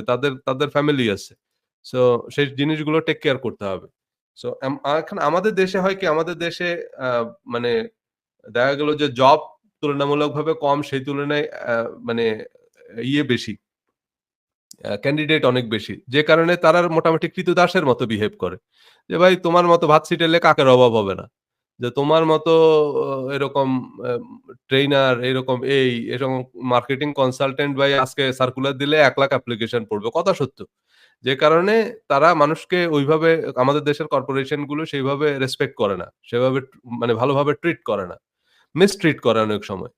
যে কারণে মেধাবী মানুষরা পরে সে কারণে অনেকে এসব বড় কর্পোরেশনের চাকরিও অনেকে ছেড়ে দেয় আরকি। কারণ ডিসরেসপেক্টফুল। ডিসরেসপেক্টফুল হওয়ার কারণে তারা সেখানে ভালো পারফর্ম করতে পারে না। দেখা যায় যে ওই যে মালিকের ছেলেপেলেরা যারা আছে তারা মিসট্রিট করে আরকি, মিসবিহেভ করে অনেক সময়। তো এরকম হাই প্রোফাইল লোকজন তাদের তো অপশন আছে। তাদের তো ভাই দরকার নাই তোমার এইসব করার। সো ওয়ার্ক এনভায়রনমেন্ট এজন্য ওয়ার্ক এনভায়রনমেন্ট টা হইতে হবে খুবই রেসপেক্টফুল, খুবই রিল্যাক্সিং। এরকম যদি হয় তাইলে সেখানে আপনি অনেক ভালো পারফর্ম করতে পারবেন। আপনার নিজের ভালো লাগবে আরকি। মানে তখন আপনাকে অফিসটাকে আর জেলখানা মনে হবে না। তখন আপনার মনে হবে না যে কখন আমি বাসায় যাব। এমনকি Google বা এসব প্রতিষ্ঠানগুলোতে এখন অবস্থা এমন যে সেইখানে আপনি চাইলে আপনার ফ্যামিলি নিয়েও থাকতে পারবেন। ধরেন আপনার আ ওয়াইফের ছুটি হলে আপনি বললেন যে, "তুমি বাচ্চা-কাচ্চা নিয়ে চলে আসো অফিসে।" ওইখানেই তাদের আ থাকার মতো ইয়ে আছে, কটেজ আছে। সেখানে চাইলে আপনি থাকতে পারবেন ফ্যামিলি নিয়ে। সেখানে বাচ্চা-কাচ্চাদের খেলার জন্য এরকম আ মানে গেমস এরিয়া আছে। সেখানে বাচ্চা-কাচ্চারা খেলবে তাদের মতো। তারপরে হচ্ছে একবারে ছোট বাচ্চা যদি থাকে সেখানে বেবি সিটিং এর ব্যবস্থাও আছে। যে আমার ছোট বাচ্চা আছে, কোন সমস্যা নাই। ওই যে একটা এরিয়া আছে সেখানে বেবি সিটার আছে। সে হচ্ছে আপনার বাচ্চা টেক কেয়ার করবে। Professional baby seater. তারা ছোট বাচ্চা টেক কেয়ার করবে। তার মানে কি এবার আপনার ওয়াইফ চলে আসলো। সে সেও আছে। আপনি এর মধ্যে বসে কাজ করতেছেন। হ্যাঁ? আ এভাবে দেখা গেল যে রাত ১২ টার সময় আপনারা বাসায় ফিরলেন। কিন্তু আপনার কাছে কারণ এটা আপনার কাছে অফিস মনে হচ্ছে না। এটা আপনার কাছে কাজের জায়গা মনে হচ্ছে না। কিন্তু আমাদের দেশে এরকম ব্যবস্থা নাই। যে ভাই আরেকটা মানুষ যে আমার এমপ্লয়ি তারও তো একটা ফ্যামিলি আছে। সেখানেও তো তাকে টাইম দিতে হবে। সো সেসব জিনিসগুলো আমাদের দেশে ওই কালচার গুলো গড়ে ওঠেনি। বা এসব কালচার যারা ডেভেলপ করতে পারবে বা এই ধরনের এনভায়রনমেন্ট এ যখন আপনি কাজ করবেন তখন আপনি অনেক বেশি আউটপুট দিতে পারবেন। আর আমেরিকায় এখন তো আপনার ওয়ার্ক ফ্রম হোম বিশেষ করে করোনার থেকে মানুষের একটা জিনিস বোঝা হয়ে গেছে কোম্পানিগুলোর যে মানুষকে কিন্তু বাসায় বসে কাজ করানো সম্ভব। তো বাসায় বসেই কিন্তু কাজ করা যায়। তাই না? এখন ঘরে বসে বেশিরভাগই কিন্তু বাসায় বসে কাজ। বাসায় বসে কাজ করা হচ্ছে। গাড়িতে বসে আপনি কাজ করতে পারবেন। সো আপনি যদি ফ্যামিলি নিয়ে কোথাও ভ্যাকেশনেও যান কোন সমস্যা নেই। ওর মধ্যে ফোনেই কাজ করা যায়। আ আপনার এসব এখন প্রোডাক্টিভিটি বিভিন্ন রকমের অ্যাপ আছে। তাই না? আপনার এই যে সাস বলে এগুলোকে। সো যে কারণে যেকোনো জায়গায় বসে আপনি কাজ করতে পারেন। সাস হচ্ছে সফটওয়্যার এস এ সার্ভিস। আপনার Microsoft 360 তারপরে Google এর আছে। তো এগুলোর মাধ্যমে এখন কাজ করা যায়। সো আপনি পৃথিবীর যে প্রান্তেই থাকেন জাস্ট আপনার ওই যে যদি একটা ল্যাপটপ থাকে সেটা নিয়েই আপনি বের হয়ে যাবেন। আপনার MacBook নিয়ে বের হয়ে যাবেন। আপনার ফোন আছে সেখান থেকে বসেই আপনি কাজ করতে পারবেন। অফিসে হয়তো সপ্তাহে ১ দিন ২ দিন যাওয়া লাগে। বাট বেশিরভাগই হচ্ছে হাইব্রিড। সো এর কারণ হচ্ছে কি? তাইলে আপনি ফ্যামিলিতে বসে কাজ করবেন। ফ্যামিলিতে করবেন। সো ওয়ার্ক এনভায়রনমেন্ট এজন্য ওয়ার্ক এনভায়রনমেন্ট খুব ইম্পোর্টেন্ট। এখনকার পৃথিবীতে কারণ হচ্ছে যেটা এই যে কেন ভালো এনভায়রনমেন্ট দিতে হয় মানুষকে কাজ করার জন্য যে এখনকার পৃথিবীর সবচেয়ে দামি পণ্য হচ্ছে একটা আইডিয়া। তাই না? এখন এই মানে আইডিয়া। এখন কোম্পানিগুলো যেটা করতেছে সেটা হচ্ছে আইডিয়া। কিভাবে কারণ এগুলো প্রতিষ্ঠিত কোম্পানি। বা আপনি যদি নতুন কোম্পানিও হন আপনাকে আইডিয়া জেনারেট করতে হবে। আমাদেরকে পয়সা দেওয়া হচ্ছে মূলত আইডিয়া জেনারেট করার জন্য। এখন আইডিয়া তো ভাই এটা তো আম মানে কি বলা যায়? থোকায় আইডিয়া বের হয় না। তাই না? আইডিয়া জেনারেট করা সময় সাপেক্ষ ব্যাপার। আপনি চিন্তা করতে থাকবেন এবং এই যে চিন্তা দেখা যাচ্ছে যে যারা আইডিয়া জেনারেট করতেছে তাদেরকে বিভিন্ন সোশ্যাল বিষয় তারা আ শুধু আপনি কি নিয়ে চিন্তা করবেন? আপনাকে যে এজন্যই Facebook এ আপনি রিলস দেখবেন, এই দেখবেন সেগুলো অনেক সময় যদি আপনি জানেন যে কিভাবে সেই আইডিয়াটাকে কাজে লাগানো যায়, তাহলে আপনি সেসব দেখেও অনেক সময় আমরা এসব ফান ফ্যাক্ট এগুলা থেকেও আমরা আইডিয়া জেনারেট করি। তাই না? গেমস, বাজারে কি গেমস আসলো? গেমসও খেলতে পারেন। কিন্তু কথা হচ্ছে সেটাকে শেষ পর্যন্ত আপনার ক্যাপিটালাইজ করতে হবে। সেটাকে শেষ পর্যন্ত কাজে লাগাইতে হবে। তাই না? অনেক সময় মনে হবে যে আপনার ভাই এই তো বসে বেকার সময় নষ্ট করতেছে। কিন্তু সেখান থেকে কিন্তু দেখবেন যে দুর্দান্ত একটা আইডিয়া জেনারেট করে ফেলছে। তাই না? দেখেন এই Facebook এ বা এগুলা বিলিয়ন ডলারের বিজনেস। কিন্তু Facebook এ আমরা কি করতেছি? মানে আমরা যা করতেছি এখন এই Facebook এর আইডিয়াটা তারা কিভাবে যে ডেভেলপ করছে? তারা সেখান থেকে দেখছে এবং এসব সোশ্যাল গ্যাদারিং, এসব সোশ্যাল আড্ডা এগুলো এমন মার্ক জুকারবার্গরা আপনি যদি মনে করেন যে উনি সারাদিন বসে কোড করে তা না। মার্ক জুকারবার্গরা আ বা এসব মানুষরাও কিন্তু এরকম দেখবেন আমাদের মতো এরকম বসে এরকম মানে সময় নষ্ট করে। যেটাকে আমরা মনে করি আমাদের সময়টা নষ্ট হয়। কিন্তু তারা সময়টা শেষ পর্যন্ত নষ্ট হয় না। বাট লুক লাইক যে তারাও সময় নষ্ট করতেছে। তারাও বসে বেহুদা আড্ডা দিতেছে। উল্টা হাবজাব জিনিসপত্র নিয়ে কথা বলতেছে। হাবজাব জিনিসপত্র নিয়ে কথা বলতেছে বা এসব জিনিসের মধ্যে এনগেজড হয়ে তারা দেখতেছে যে মানুষের আসলে কি করতে ইচ্ছা করে? মানুষ আসলে করেটা কি? আচ্ছা মানুষ তাইলে এগুলা করে। আচ্ছা তাইলে এটা দিয়ে আমি কি ব্যবসা বানাইতে পারি? তো মানুষ গেম খেলে সারাদিন মোবাইলের মধ্যে। এরপরে দেখা গেল যে তারা আচ্ছা ঠিক আছে তাহলে কি গেম খেলে মানুষ? এই গেম খেলে। তো এই গেম সে বসে খেলে। খেলে আগে দেখে যে এই গেমের মধ্যে ইন্টারেস্টিং কি জিনিস? এইটা। তার মানে মানুষ এটা পছন্দ করে। তাইলে আমি এরকম একটা গেম বানাবো। এরপর দেখা গেল যে তারা একটা গেম বানায় সেটা দিয়ে বিলিয়ন ডলার ইনকাম করে নিচ্ছে। Microsoft এর একটা এই যে 'Nintendo' নামে একটা গেম আছে। মানে 'Nintendo' একটা ডিভাইস। Nintendo is a মানে $100 বিলিয়ন কোম্পানি। বাট এটা Microsoft এর। এবং এই যে মানে আমেরিকায় বা এই যে বাচ্চাদের এখন হচ্ছে Nintendo লাগবেই তাদের। Nintendo একটা গেমিং ডিভাইস। এবং এই শুধু ডিভাইস বিক্রি করলে তো হবে না। ডিভাইস কেনার পরে আপনাকে হচ্ছে গেম কিনতে হবে। এবং এরপর হচ্ছে তারা আমাদের যেরকম ওই যে ক্যাসেট প্লেয়ার কেনার পরে এরপরে তো আপনার ক্যাসেট কিনতে হবে। তা না হলে তো আর ক্যাসেট প্লেয়ারে আপনি সেটা কিনতে করতে পারবেন না। এরপর হচ্ছে দোকানগুলো ক্যাসেট বিক্রি করে। তা আমাদের কয়দিন পরই ক্যাসেট কিনতাম আমরা একটা সময়। যে যা শুনতো আরকি গানের ক্যাসেট, কৌতুকের ক্যাসেট এগুলো একটা সময় বিক্রি হইতো। মানুষ এসব ক্যাসেট এখন হচ্ছে Nintendo র যুগ। বাচ্চারা ১ম এ খুব করে যে আমার Nintendo কিনে দাও। Nintendo কিনে দিলাম এবার গেমস কিনো। এবার আজকে এই গেম কিনো, এই গেম খেলছি, এই গেম আমি চ্যাম্পিয়ন হয়ে গেছি, এবার আরেক গেম। এইভাবে প্রত্যেকটা গেম এরকম $৩০-৪০ ওই ছোট মাইক্রো এসডি কার্ডের মতো ওগুলা ঢুকায় তারপরে ওই গেম খেলতে হয়। বাট এই তামসা কিন্তু কারা তৈরি করছে? Microsoft এমনি বিল গেটস তো এমনি পৃথিবীর এত ধনী হয় নাই। Microsoft মানে শুধু যে আপনি সফটওয়্যার বানায় মনে করছেন তা না। Microsoft এর আরো এরকম কয়েকশ ব্যবসা আছে। সো তাহলে তো চিন্তা করেন Nintendo র বিজনেস এ তারা আসছে। তো Nintendo মানে কি গেমস। তো এখন তারাও এইসব গেমস নিয়ে সারাদিন থাকে, গেমস খেলে এবং এইসব গেমস যারা ডেভেলপ করছে তারাও এরকম সারাদিন ঘন্টার পর ঘন্টা বসে গেম খেলতেছে। কিন্তু গেম যে খেলে উনি শুধু ওই খেলা পর্যন্ত শেষ না কিন্তু। আমাদের তো ওই খেলা পর্যন্ত শেষ। আমরা গেম-টেম খেলে তারপরে ঘুমায়ে যেতেছি। উনি গেম-টেম খেলে চিন্তা করে এর থেকে বেটার গেম আমি কেমনে বানামু? হ্যাঁ? সেইটা হচ্ছে তার কনসার্ন। সোশ্যাল মিডিয়ার মধ্যেও অনেকে আছে সারাদিন ডুবে থাকে। কিন্তু ডুবে থেকে সেখান থেকে উনি আরো বেটার আইডিয়া বের করে যে এর থেকে বেটার, এর থেকে পপুলার সোশ্যাল মিডিয়া আমি কিভাবে বানাবো? So which is TikTok। এরপর দেখা গেল যে সে TikTok নামে একটা সোশ্যাল মিডিয়া প্ল্যাটফর্ম বানায় ফেলছে হুইচ ইস ইভেন এই বিলিয়ন ডলার কোম্পানি। এবং সেটা এখন দেখা যাচ্ছে যে Facebook, YouTube এর জন্য থ্রেট হয়ে দাঁড়াইছে। সো মার্ক জুকারবার্গরাও একসময় কিন্তু এসব গসিপিং এর মধ্যেই ডুবে থাকে বা থাকতো ডুবে থাকে। কিন্তু সেখান থেকে তারা আইডিয়া নেয় যে কিভাবে আমি আমার এই প্ল্যাটফর্মটাকে আরো বেটার, আরো ভালো, আরো ইমপ্রুভ করতে পারি। কারণ এই আইডিয়া গুলো তো আগে দেখতে হবে যে এই সোশ্যাল মিডিয়ার মধ্যে মানুষ আসলে করেটা কি? কিন্তু আমরা শুধু ওইসব দেখে ওই পর্যন্তই বসে থাকি। কিন্তু তারা ওইসব দেখে বসে থাকে না। সেটাকে তারা ক্যাপিটালাইজ করে। সো সেখান থেকে একটা আইডিয়া। সো আইডিয়া জেনারেট করার জন্য আপনাকে কিন্তু এসব দেখতে হবে। অনেক সময় বেহুদা কিছুর মধ্যেও পড়ে থাকতে হবে। তো এবং এই যে অনেক সময় আমরা মনে করি যে ভাই এই যে এমপি হয়ে গেল। আ তো এই এমপি যারা হয়, এমপি কেন হইতে হয়? এই যে পাবলিক এমপি কিন্তু আপনি কোন ইউনিভার্সিটিতে পড়ে এসে এমপি হইতে পারবেন না। কারণ আসলেও সে ভালো এমপি হবে না। কারণ তার জনসংযোগ নেই। মানুষের সাথে তার কোন কানেকশন নাই। সো কিন্তু যারা মানুষের সাথে কানেকশন আছে যাদের, যারা এই যে সোশ্যাল মিডিয়াই বলেন আর আ এমনি সোশ্যাল মিডিয়ার বাইরেই বলেন। যাদের মানুষের সাথে কানেকশন আছে তারা আসলে মানুষের প্রয়োজনগুলো বুঝে। মানুষের সমস্যাগুলা কি সেটা বুঝে। মানুষের আবেগ ইমোশনটা বুঝে। এখন অনেক সময় হয়তো দেখা গেছে যে আপনি মনে করতেছেন যে এটা আ মানুষের জন্য ভালো হবে। কিন্তু মানুষ হয়তো সেটাকে ভালো মনে করে না। সো এখন আপনি আল্টিমেটলি করলেন সেটা। কিন্তু সেটা যদি মানুষ ভালো মনে না করে আল্টিমেটলি মানুষ তো হ্যাপি হইল না। সো মানুষের হ্যাপিনেস এর যে জায়গাগুলো কারণ সবকিছু করার পিছনে আরেকটা বড় কারণ তো হ্যাপিনেস। মানে আমি একজন মানুষকে দিলাম সেটা হয়তো সে অনেক উপকৃত হইলো কিন্তু সে একেবারে যদি আনহ্যাপি হয় তাহলে তো লাভ হলো না।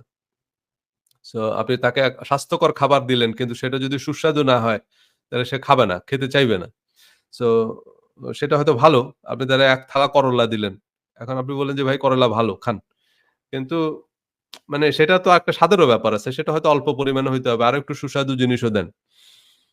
সো এরকম। কিন্তু যারা যাদের এসব মানুষের সাথে কানেক্টিভিটি আছে, যারা এসব চায়ের দোকানে বসে দিনের পর দিন আড্ডা মারে, সেসব মানুষরা এমপি হিসাবে ভালো হয়। কারণ হচ্ছে তাদের এই রুট লেভেলের মানুষের সাথে আ যোগসাজশ আছে। তারা মানুষের বাড়ি যাচ্ছে। এরা ভালো এমপি। দেখবেন মানুষ বলে যে এরা হচ্ছে জনতার নেতা। কিন্তু আরেকজন ভাই হার্ভার্ড ইউনিভার্সিটি থেকে পড়ে আসছে। উনার তো জনসংযোগ নেই। উনার এজন্য উনাদের কাছ থেকে অত ভালো আইডিয়া মানে জনকল্যাণকর আইডিয়া খুব বেশি একটা আসে না। মানে উনাদের সাথে মানুষের একটা গ্যাপ। মানুষ কিভাবে চিন্তা করে, মানুষ কি পছন্দ করে সেটা আসলে উনি জানে না। সো উনি হয়তো অনেক বড় ইউনিভার্সিটি থেকে কম্পিউটার সায়েন্স পড়ে আসছে। কিন্তু হিউম্যান সায়েন্স যে জিনিসটা, সেটা হয়তো দেখা গেছে যে রুট লেভেলে মানুষের সাথে যারা চলতেছে, হ্যাঁ? যেমন ব্যারিস্টার সুমন। ব্যারিস্টার সুমন আ এই যে গত ৮-১০ বছর ধরে হচ্ছে উনি এই যে সোশ্যাল মিডিয়ায় বিভিন্ন বিষয় নিয়ে কথা বলতেছে। তো কথা বললে যেটা হয় সেটা হচ্ছে যেমন আমি নিজে আমার Facebook, YouTube থেকে যে জিনিসটা দেখতেছি, মানুষ কিন্তু নতুন, নতুন অনেক ইনফরমেশন দেয়। তাদের সমস্যার কথা বলে। মনে করে যে আমি একটা সমস্যায় পড়ছি এটা সুমন ভাইকে বলি। তাহলে উনি হয়তো একটা লাইভ করলে সমাধান হয়ে যাবে। যে কারণে প্রতিদিন মানুষের নানান রকম আবেগ, অভিযোগ, অনুযোগ এগুলো উনার কাছে আসে। মানুষ অনেকে সরাসরি উনার চেম্বারে যাচ্ছে, কোর্টে গিয়ে উনার সাথে দেখা করে। তো প্রতিদিন এই যে বলতেছে একটা সমস্যা হচ্ছে। উনি আবার সেখানে যাচ্ছে, হাজার, হাজার মানুষ জড়ো হচ্ছে। সো এতে করে কি হচ্ছে মানুষের সাথে এই যে অল্প সময় খুব বেশি দিন না ৫-৭ বছরের এই সোশ্যাল মিডিয়া জার্নি। কিন্তু ৫-৭ বছরে ব্যারিস্টার সুমনের মানুষের সাথে যেই পরিমাণ কানেকশন তৈরি হইছে যেই পরিমাণ আ মানে রিলেশন তৈরি হইছে সেটা হয়তো আরেকজন ৭০ বছরেও করতে পারবে না। সোশ্যাল মিডিয়ার বাইরে। কারণ এত মানুষের কাছে আপনার আ এত মানুষ আপনার চেহারা চিনতেছে, এত মানুষের সাথে আপনার আ আদান-প্রদান হচ্ছে ভাবের। সো সেটা একটা বিরাট ব্যাপার। কিন্তু আরেকজন হয়তো দেখা গেল যে উনি আইন জানে ভালো। উনি হয়তো ভালো ব্যারিস্টার, পড়াশোনা করে আসছে। হ্যাঁ, কোর্টে ঠিক আছে। কিন্তু মানুষের সাথে উনার সেই কানেকশনটা নাই। যে কারণে অনেক আইডিয়া উনার মাথায় আসবে না। যেগুলো মানুষ চিন্তা করে। মানুষের কি সমস্যা? সেসব নিয়ে করে না। তো একটা আইডিয়া এটা খুব ইম্পোর্টেন্ট। এখনকার পৃথিবীতে সবচেয়ে দামি যে পণ্য সেটা হচ্ছে আইডিয়া এবং সে কারণে সবচাইতে দামি কারখানা হচ্ছে মানুষের মস্তিষ্ক। মানুষের মস্তিষ্ক থেকে এসব দারুণ, দারুণ আইডিয়া বের হয় এবং ওই যে বলে না একটা আইডিয়া আপনার জীবন বদলে দিতে পারে। সো আইডিয়া খুব ইম্পোর্টেন্ট। সো এজন্য আ বিভিন্ন কোম্পানিগুলো এখন যেটা করে তাদের কর্মীদেরকে তারা খুব বেশি একটা স্ট্রেস দেয় না, খুব প্রেশার দেয় না। তারা বলে যে তুমি আ আ এই যে আস্তে, আস্তে এই যে আমাদের দেশে কিছুদিন আগে ছিল ১ দিন ছুটি। এরপরে এখন হচ্ছে ২ দিন ছুটি। এখন অনেকে আরো এই ছুটি বাড়ানোর পক্ষে। যে না আপনি ৩ দিন ছুটি করা যায় কিনা? বা অনেকে ইভেন আরো একটু বাড়ায়া বলতেছে ৪ দিন ছুটি। তো ৪ দিন ছুটি আর ৩ দিন কাজ করবে। কারণ এতে অনেকে এভাবে বিভিন্ন রকমের সমীক্ষা চালিয়ে দেখা যাচ্ছে যে হ্যাঁ, কিছু, কিছু কাজে তাদেরকে যদি প্রচুর পরিমাণে ছুটি দেয়া যায় বরং তাতে তাদের প্রোডাক্টিভিটি বাড়ে। তাতে তাদের আউটপুট বাড়ে। সো সে কারণে এটার কারণ হচ্ছে রিল্যাক্স। এখন আপনি ভাই একজন মানুষ। আপনি মানুষ হিসাবে মানুষের সাথে মিশেন, আড্ডা দেন। সেখান থেকেও আপনি বুঝবেন যে মানুষ কিভাবে চিন্তা করে। সেইটাকে আমি কিভাবে আমার বিজনেসে কাজে লাগাইতে পারি। সেখান থেকে আপনি সোশ্যাল মিডিয়ায় এই যে যারা ক্রিয়েটিভ তারা সোশ্যাল মিডিয়া ট্রল করলেও সেখান থেকে স্ক্রল করলেও সেখান থেকে তারা আইডিয়া জেনারেট করতে পারে। তাদের সময় নষ্ট হয় না। তারা গেমস খেললেও সেখান থেকে তারা দেখা যাবে যে একটা আইডিয়া জেনারেট করছে। সেখান থেকেও তারা আ মানে আ অনেক পয়সা রোজগার করছে। সেটা দিয়েও তারা একটা বিজনেস বিল্ড করতে পারে। সো অপরচুনিটি আছে। এই যে YouTube, YouTube এ আমরা কথা বলতে, বলতে এখন অনেকেই আছে YouTube চ্যানেল থেকে 6 figure, multiple 6 figure even 7 figure income করে। সারা ওয়ার্লড ওয়াইড ওয়ার্লডে। প্রচুর ইউটিউবার আছে যারা মাল্টিপল 6 ফিগার ইনকাম করে, 7 ফিগার ইনকাম করে না? আপনি হার্ভার্ড ইউনিভার্সিটি থেকে পাস করে পিএইচডি করে এরপরে ১৫-২০ বছর বড়, বড় কর্পোরেশনে চাকরি করেও 7 ফিগার ইনকাম করতে পারবেন না। মানে $১,০০,০০০ ইয়ারলি সেলারি পাবেন না। সেখানে অনেক ইউটিউবার আছে $১,০০,০০০ ইয়ারলি সেলারি মানে রেভিনিউ পায়। বাংলাদেশেও বহু ইউটিউবার আছে যারা লাখ, লাখ টাকা ইনকাম করে। সো এটা শুধু ইউটিউবের ইনকাম না, ইউটিউবের পাশাপাশি আরো অনেকগুলো ইনকাম স্ট্রিম আছে। মানে একটা জায়গা থেকে যখন শুরু হয় তখন আরো অনেকগুলো ইনকাম স্ট্রিম তৈরি হয়। সো YouTube এ শুধু পড়ে না থেকে আপনারা কিছু একটা করতে পারেন। শুরু করেন। শুরু করেন কিন্তু শুরু করলেও এই যে সাকসেসফুল হওয়াটা কোন জায়গায় এত সহজ না। প্রত্যেকটা জায়গায় আপনাকে হার্ড ওয়ার্ক করতে হবে। ওই যে বললাম কিন্তু আপনি শুরু করেন। শুরু করলে অপরচুনিটি আপনার হাতে আছে। মানে সেই অপরচুনিটিটা আপনাকে কোত্থেকে কোথায় নিয়ে যাবে আপনি নিজেও জানেন না। বাট আপনাকে কনসিস্টেন্টলি কাজ করে যেতে হবে। সো এজন্যই বিভিন্ন প্রতিষ্ঠানগুলো এখন যেটা করে সেটা হচ্ছে এই মস্তিষ্ককে একটু রিল্যাক্সেশন ও দিতে হবে। মানে আপনাকে একটু চিন্তা করার ফুরসত দিতে হবে। এখন আপনাকে যদি কাজের এরকম বোঝা চাপায় দেওয়া হয়, আপনি যদি নিঃশ্বাস নিতে না পারেন কাজের চাপে, আপনি চিন্তা করবেন কখন? আপনি দিনে ১৮ ঘন্টা কাজ করতেছেন, এরপরে এসে কতক্ষণ ঘুমাচ্ছেন, আবার দৌড় দিচ্ছেন। সো তার মানে কি আপনি আপনার ব্রেইনকে তো চিন্তা করার কাজে লাগাইতে পারতেছেন না। সো এজন্য যেটা করতে হবে আমাদেরকে সেটা হচ্ছে আ এই মানে যারা এরকম সুযোগ দিচ্ছে এমপ্লয়িদেরকে, তাদের জন্য সুবিধা। তাদের কর্মচারীরা অনেক ভালো আউটপুট দিতে পারে। সো এরপর হচ্ছে এই যে কাজের পরিবেশের মধ্যে আপনি যদি খেয়াল করেন একটু, এই যে Apple, Facebook, Amazon এসব প্রতিষ্ঠান কাজের পরিবেশ এমন বিনোদনমূলক এবং উৎসাহব্যঞ্জক যে প্রান্তিক কর্মচারীরাও তাদের সেরা নৈপুণ্য দেখাতে পারে। প্রতি বছর দারুণ, দারুণ সব প্রযুক্তি চমৎকার সব উদ্ভাবন নিয়ে আসছে প্রতিষ্ঠানগুলো। এর কারণ তারা তাদের কর্মচারীদের সেরাটা বের করে আনছে। তারা কর্মচারীদেরকে প্রেশার দেয় না। বরং রিল্যাক্স, এন্টারটেইনিং যে ঠিক আছে। এখন আপনি যখন মানে এনভায়রনমেন্ট টাই এমন ক্রিয়েট করতেছেন, যখন আপনি দেখবেন যে হ্যাঁ, আপনাকে ফুরসত দিচ্ছে এবং সেখানে আপনি একটা আইডিয়া যখন নিয়ে আসতেছেন, মানুষ সেটাকে বাহবা দিচ্ছে। যে না, উনি দারুণ কিছু পয়েন্ট আউট করছে। তখন আস্তে, আস্তে দেখবেন যে আপনি এই চিন্তা করাটাই মজা পাচ্ছেন। আপনি যখন যাই দেখবেন তখন সেটা নিয়ে আপনি একটু চিন্তা করবেন। সেখান থেকে আপনার মাথায় আরো নতুন, নতুন আইডিয়া জেনারেট হবে। আম মানে কোন একটা জিনিস, কোন একটা ভিডিও দেখবেন, কোন একটা রিল দেখবেন, সেখান থেকে দেখবেন যে আপনি একটা আইডিয়া পিক করছেন। আম এবং সেইটা কিন্তু দেখা যাবে যে আপনার কাজের জায়গায় আপনি ইনপুট দিতে পারবেন। আ এবং সেইসব জিনিসগুলো থেকেই আ আপনার এই কোম্পানিগুলো নতুন, নতুন অনেক আইডিয়া নিয়ে আসতেছে। নতুন, নতুন অনেক প্রযুক্তি নিয়ে আসতেছে প্রতি বছর। সো দুনিয়ার সর্ববৃহৎ জুতার কোম্পানি নাইকির জুতা বানানোর কোনো কারখানা নাই। নাইকির কিন্তু জুতা বানানোর কোনো কারখানা নাই। ওয়ালমার্ট, আরমানির মতো প্রায় সব দামি ব্র্যান্ডের পোশাক গাজীপুর, নারায়ণগঞ্জে তৈরি হয়। তাইলে এই যে এত আমরা নাইকির জুতাও কিন্তু বাংলাদেশে তৈরি হয়। এসব বিশ্ববিখ্যাত কোম্পানিগুলো মূলত নতুন, নতুন design, fashion concept, user experience নিয়ে ব্যস্ত। তাহলে এইসব বড়, বড় কোম্পানিগুলো আসলে কি করে? তারা যেসব মানে হাই প্রোফাইল আ লোকদেরকে নিয়োগ দেয়, তাদের আসলে কাজ কি? তাদের আসলে নিয়োগ হচ্ছে তারা আসলে যে কাজ করে সেটা যদি আপনি দেখেন যে এসব বড়, বড় ইঞ্জিনিয়াররা বড়, বড় আ মানে কর্পোরেশনের যারা হাই প্রোফাইল আ এক্সিকিউটিভস এরা আসলে যা করে সেটা যদি আপনি দেখেন আপনার কাছে মনে হবে যে এরা কোন কাজই করে না। এরা জাস্ট কিছু হাসি তামশা ইয়ার্কি মশকরা করতেছে। মানে তাদের কাজ দেখলে আপনার আসলে কাজ মনে হবে না। খুবই রিল্যাক্সিং, খুবই এন্টারটেইনিং তাদের কাজের ধরন। বাট এখান থেকেই আসলে তারা মূলত একটা আইডিয়া ডেভেলপ করে। এখান থেকেই তারা একটা ডিজাইন, তাই না? এই যে Instagram এ যখন যাবেন তখন এখান থেকে তারা ঠিক করে যে মানুষ এখন কি ধরনের জামাকাপড় পড়তে পছন্দ করে। সেরকম জামাকাপড়ই আমাকে বানাইতে হবে। সো সেখান থেকে আপনি আইডিয়া পিক করবেন। এবং এরাও আমাদের মতো বসে, বসে কিন্তু সারাদিনই কিন্তু এই Facebook স্ক্রল করে। রিল দেখে। রিলসের পর রিলস, রিলসের পর রিলস। অ্যান্ড Facebook এর এসব রিলস-টিলসের আবার একটা আছে সেটা হচ্ছে আপনি যেই ধরনের রিল দেখবেন আস্তে, আস্তে কিন্তু আপনার কাছে ওই রিলগুলোই আসবে। হুম? আপনি আজকে ধরেন রোলস রয়েসের একটা রিল দেখলেন। রোলস রয়েস গাড়ির। যে রোলস রয়েসের একটা গাড়ি আপনি খুব মনোযোগ দিয়ে ওই রিলটা ৩-৪ বার দেখবেন। এরপর দেখবেন আপনার Facebook ভরে গেছে শুধু রোলস রয়েসের রিলস দিয়ে। খালি দেখবেন যে কতক্ষণ পরে রোলস রয়েসের রিলস আসতেছে। Rolls Royce, Rolls Royce, Rolls Royce.